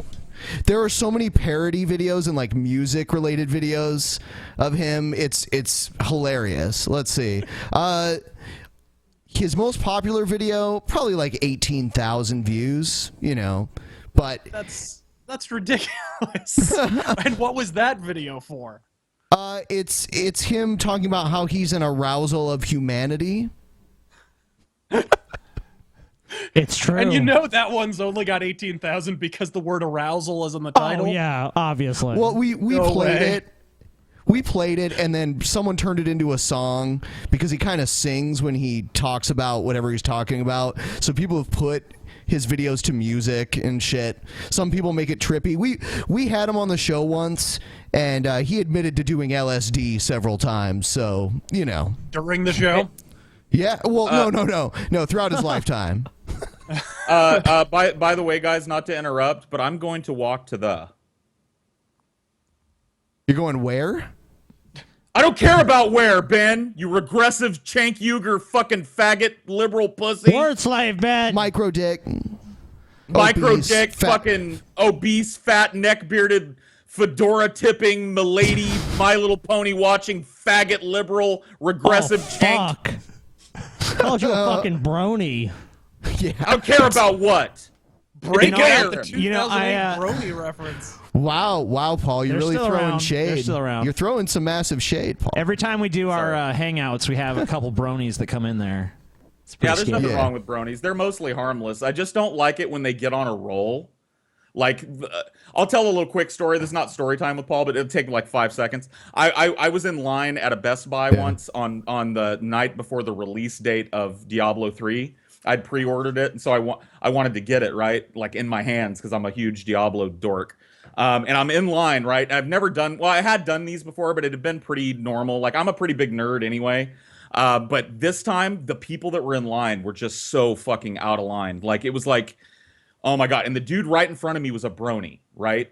And I could see he was talking to these other two dudes that were in front of him, and they were not into the conversation. He's going on and on about Twilight Sparkle is actually the most misrepresented brony. You sound like the comic book store owner from The Simpsons when you said that shit. That's how this guy sounded, right? And I was the whole time I'm standing in line, I'm like, please. Dear Jesus, Allah, Buddha, Krishna in heaven, please just open the fucking doors and give me my game so I can get out of here, because this guy's gonna talk. This guy's gonna turn around and fucking talk to me. I swear to God, it's gonna fucking happen. And of course, it does happen, right? He turns around, he goes, "Hey, bro, did you get the collector's edition or the?" And I'm like, "Okay, we can talk about this." I was like, "I got the collector's, dude. I'm a fucking." Oh man, me too. I can't wait. It looks like it's gonna be fun. And I'm like, "Yeah, okay, maybe I'm gonna get along with this guy." And then he goes, "Well, let's talk. I'm a brony." And I was like, fuck. And he goes, "I run a role-playing forum for bronies called Philadelphia.com. Get it? It's like Philadelphia, but Philly, because it's ponies." And I was like, oh, fuck. Please, just let me die, please. So, like, that's when I have a problem with bronies. I don't care. I don't care that you look at little girl pony ass and jerk off. Just don't bring me into your web of grossness, please. Yeah, they are they do have this sort of inordinate need to advertise it. They're kind of the vegans of the entertainment world. Hi, I'm a brony. Priceless. I'm a brony. Everyone needs to know I'm a brony. Brony here. Go to www.philadelphia.com if you're interested in role-playing as an anthropomorphic pony. There we go. I fixed it. All right. I want to see this little girl get stolen from on Black Friday, because I keep hearing about this video, but I've never seen it. It's a little boy. Whatever. It's a little boy. All right, I must have heard with of a his different mom, one, but I want to see it. Yeah, it's really quick. That's fine. All right, here we go. What a bunch of fucking animals. Oh my God, are you kidding me? See What is that? See the little boy in the red coat? Yeah, he's got one. Yeah, watch what happens to him. He has good balance. Like, he got his and he seems fine. These fucking adults are falling over their just fucking wait. selves. Are you kidding? Oh. What? Fuck you, bitch! You started it. You fucking grabbed it first. Why are you being so aggressive? Maybe because you walked up to her kid and stole the fucking toy out of his hands? Yeah, at least I know officially I've been on the internet too long. I swear I heard that as, "Why are you being so oppressive?" Yeah, you have been on here too long. You need to retire. Ladies and gentlemen. Maybe she did say oppressive. I thought she said aggressive, though. Yeah, I think she said aggressive. Ladies and gentlemen, I'm sorry, my producers are waving at me. The time is now. I'm going to go ahead and open the envelope here. And the winner for the Oscar for the most shrill entitled cunt of the year goes to this fucking bitch. Did she literally just say, "Why are you being so aggressive? You're scaring me," after stripping a fucking Xbox out of a little boy's hands? Oh my God, what degradation we've come to. I'm starting to agree with the Christians. It's the end times, y'all. Shit's gonna get real wacky in the next 30 that she stole it, and now she's like pushing them back, like, "How dare you even be mad I stole this from you?" It's like, what? That's crazy. I love this Black Friday shit, though. I love how indifferent the kid looks.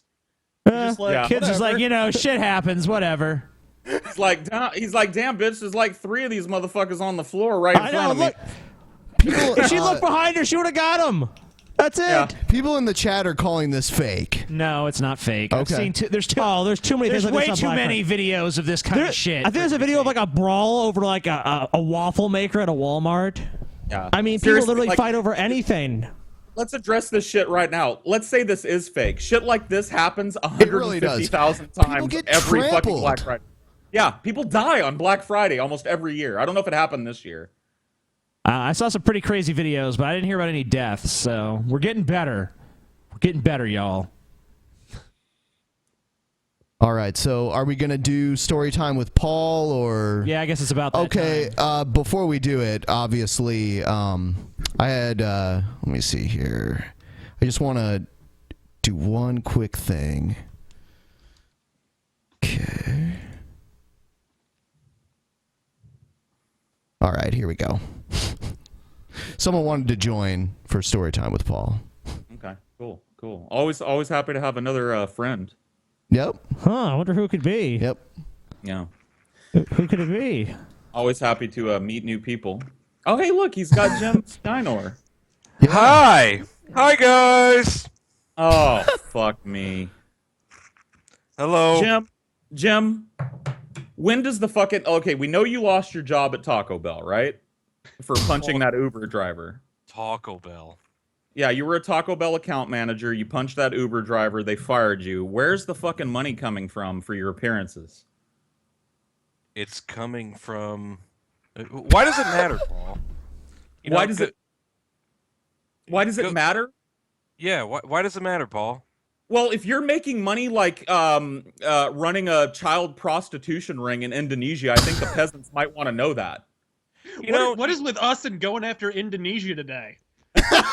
Fuck you, Indonesia. Fuck you. What did Fucking Indonesia cocksuckers. Yeah, I bet there's probably no one in Indonesia watching this. Or if there are, there's very few. Yeah, very, very few. So, we're pretty safe. It's almost like going after the Amish. Like, hey, guys, I think we should kill the Amish. You can talk about that all you want to on the internet. They ain't going to find out. I will say, I disagree with Paul on pretty much everything, but on that note, fuck Indonesia. Fuck you, motherfuckers. Even Jim Ass agrees. Jim's getting on the bandwagon. Hey, Jim, I hope the 10 grand was worth it, buddy. You really contributed tonight. 10 Thanks, grand? Man. That's cheap. Yeah, That's know cheap. what? I love how you're trying to sound all moral, oh, I don't like to eat animals, I'm moral, but I know you like cow dick and bull puss and...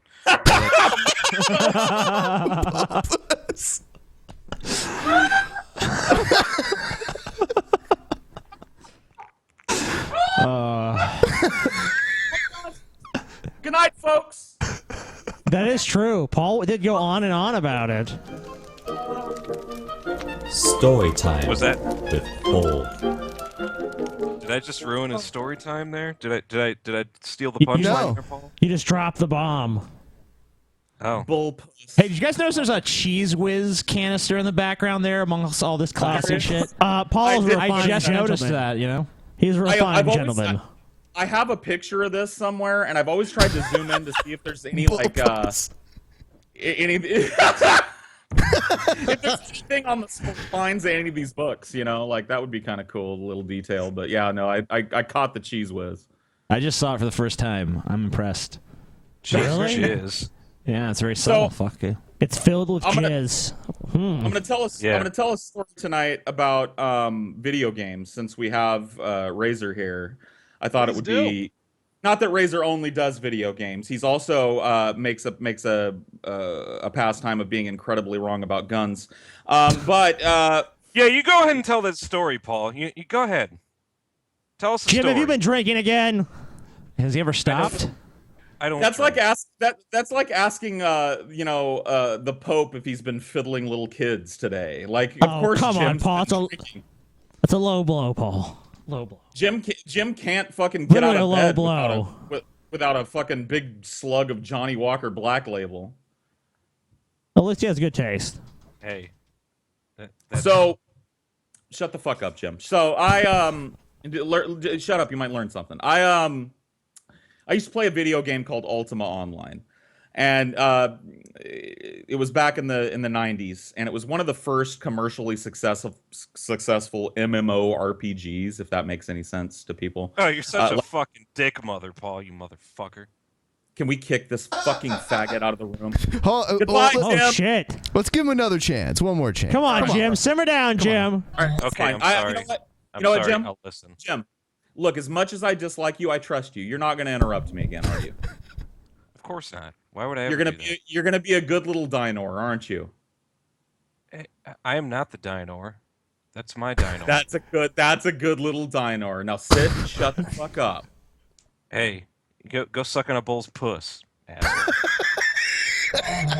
Hey, it's an oldie but a goldie, folks. It's even better the second time. Oh man, it's like it's like regurgitating butterscotch ice cream. You know, it's slightly pleasant, but overall just a bad experience the second time around. Look, Fireball Z. Oh fuck! All right, goodbye. Bye, Jim. Jim Ass, you're gone. You're gone, Jim. You're garbage, Jim. Oh man, I love Jim. You fucking drunk. We still love you, Jim. I love you, Jim. I love you, Jim. Look, I used to play Ultima Online, and I know it's like World of Warcraft, right? But it was very, very early World of Warcraft. It had an isometric top-down perspective. It wasn't very, very pretty to look at, but it was a really cool game because it allowed people to do whatever the fuck they wanted to do. Now, I know that, Ben, you play a little bit of the Old Republic, Star Wars, the Old Republic. So you're aware of, like, and I've seen you play I've seen you played a little bit of the Star Trek MMO as well, right? Yeah. So you kind of know how it works in MMOs, where, like, nowadays, when you die in an MMO, you don't lose anything, really, except for time. Right? You just kind of appear back at a fucking gravestone, and you got to run back and keep going and doing what you were doing. In Ultima Online, if you died, you lost everything. All your shit. Yeah.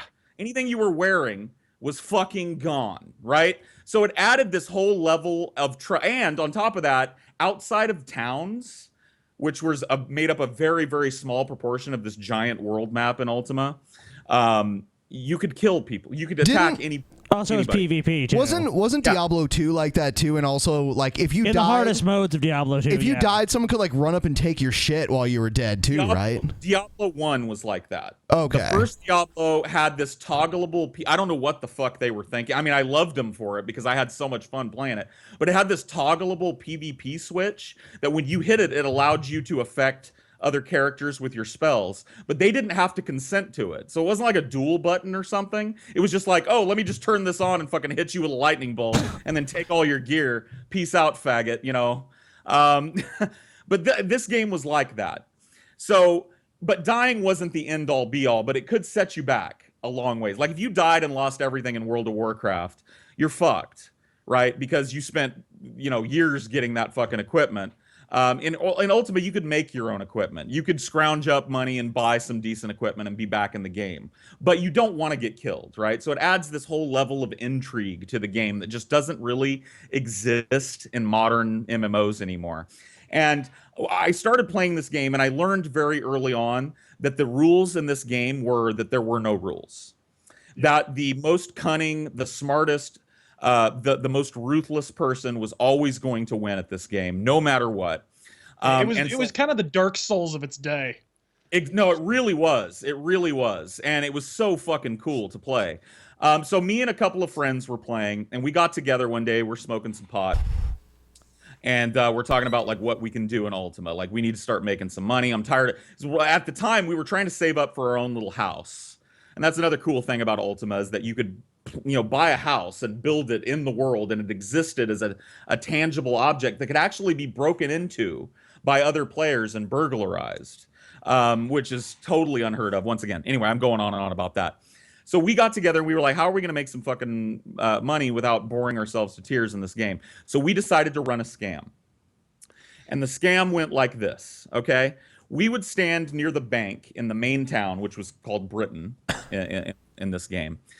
Which is where everybody hung out to sell things and recruit for their guild or whatever, find people that could make them this, that, or the other thing. It was just like a big marketplace of people. And we would all dress alike, and we would start spamming the chat with invites to our guilds, right? Or we were going to talk about this guild, right? Are you tired of having to spend hours chopping trees and making bows and arrows to fund your PvP. Well, we have the fucking answer, man. We have a fucking castle on an island, which could exist in this game. We have a castle on an island with chests in it full of everything that you need. And any member of our guild, as long as we trust you, can freely take what they need, as long as, every once in a while you put a little back. So we're playing into that human greed, right? We're twisting the nipple a little bit, going, oh, I might be able to rip these guys off and never have to worry about money again, right? But of course, there is no guild. There is no fucking castle. There's no chests. We don't have anything ourselves. So we start talking to people. Now, in Ultima at the time that I was playing, there are different character types you could play, and one of them was a mage. And mages were incredibly powerful, but they were also incredibly expensive. It took a lot of money and time to make a mage, and the most precious thing to a mage in Ultima was their spell book, because you have to buy each individual spell and then scribe it into your spell book, and they're very expensive, and you have to travel all over the fucking world to get these spells. So a full spell book is a mage's best friend, their most valuable possession. So we would start talking to these people, and some people weren't quite thirsty enough. They'd go, haha, no thanks.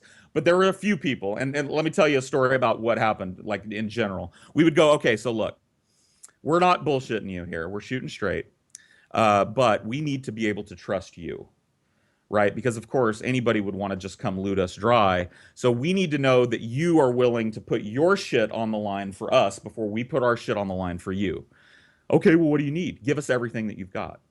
What do you mean everything I've got? Everything you're wearing. Take it, put it in a bag, and put it in a trade window. Well, okay, and everything in your bank. Everything in my bank. Everything in your bank. Put it in a bag, put it in a trade window. What about my spell book? Definitely your spell book. Voluntary highway robbery. I said, look, dude, this is just a trust exercise. As soon as you've done this, you're going to be on a fucking island filled with fucking treasures. So people would do it. They would hand it over. Now, I, being me, couldn't just leave it the way it was, right? I couldn't just walk away and go, LOL, faggot, you just got raped. Thanks for the shit and log off, right? I had to have a little flourish at the end. So I would tell them after they gave me the stuff, I would say, you've made the right choice today. Welcome to the Brotherhood, man. So what you're going to do is you're going to head to the docks. And there's going to be a ship there waiting for you. You'll know the ship because they're one of our guild members. One of our guild members will be waiting there for you to pilot the ship to the island. We'll get you all set up, okay? Oh man, thank you guys so much. It's so fucking awesome. What's the guy's name that I'm looking for at the docks? And of course, I had this go-to name I used every time, which was UBEENSCROOD. You've been screwed. And I would tell him, you're going to meet a guy named You've been screwed at the docks. And he's going to take you to the magical palace for Paul's ego scams people. Give the money back, Paul. Give the money back, Paul's ego. Sounds like the original. Give the bows back. It just sounds like the original version of Star Citizen, basically, is what it. No, late really 90s Star Citizen a little bit. It really is. I mean, they were doing it back then, and I'm really excited to see some games are starting to go that direction now, because to be able to do that, I used to do other shit too. My main no, I mean the scam aspect. I'm not even talking about the fucking gameplay. I'm talking about taking people's fucking money and running.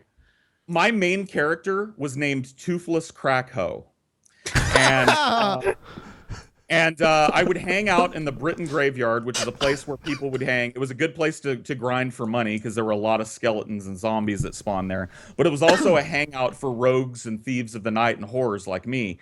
And I would hide, because in this game you could hide, you could pick pockets. So I would hide and pick people's pockets while they were fighting skeletons. And then if they attacked me, because if you attack somebody first, then never mind. I'm not going to explain the whole situation. But let's just say that if I steal from them successfully and they attack me, I can now kill them without any repercussions. So I'm wearing nothing, and they think, oh, this fucking idiot newbie thief guy just stole something from me. I'm just going to whack him a couple times with my sword, and then I light him up because I'm a master mage, right? So, and then I take everything that he owns for my own. The extent of my Ultima Online experience was venturing five entire feet outside of town and being just raped in every hole by everyone. And that's, I think, the reason why we see MMOs the way they are today. And I'll wrap it up there, because like people didn't like that. People didn't like that feeling of not being safe. They wanted to be cuddled. They wanted a little hug box where they didn't lose their stuff if a mean old ganker came along. And I'm really excited to see some games starting to cut away from that mold a little bit, because if a game comes out that can approximate Ultima Online, I'll be playing it. Absolutely. Sweet.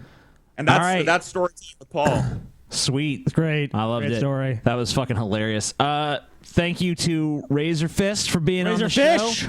Thank you to Paul. There's a link in the description to RazörFist channel. Yeah, you can subscribe to RazörFist if you want to. It's down below. Recommended highly. Great videos. And thank you guys for being here. We're going to take next week off. We will see you guys the Monday after next. And Paul, I guess Ben might be doing the show. Yeah, I'll be in touch with you, Paul. I may end up doing one show during our little hiatus. So there might be a show, but it'll be a TJ and Scotty-less show. But Paul might be there and further. Yep. Take it easy, Paul. Bye. Later.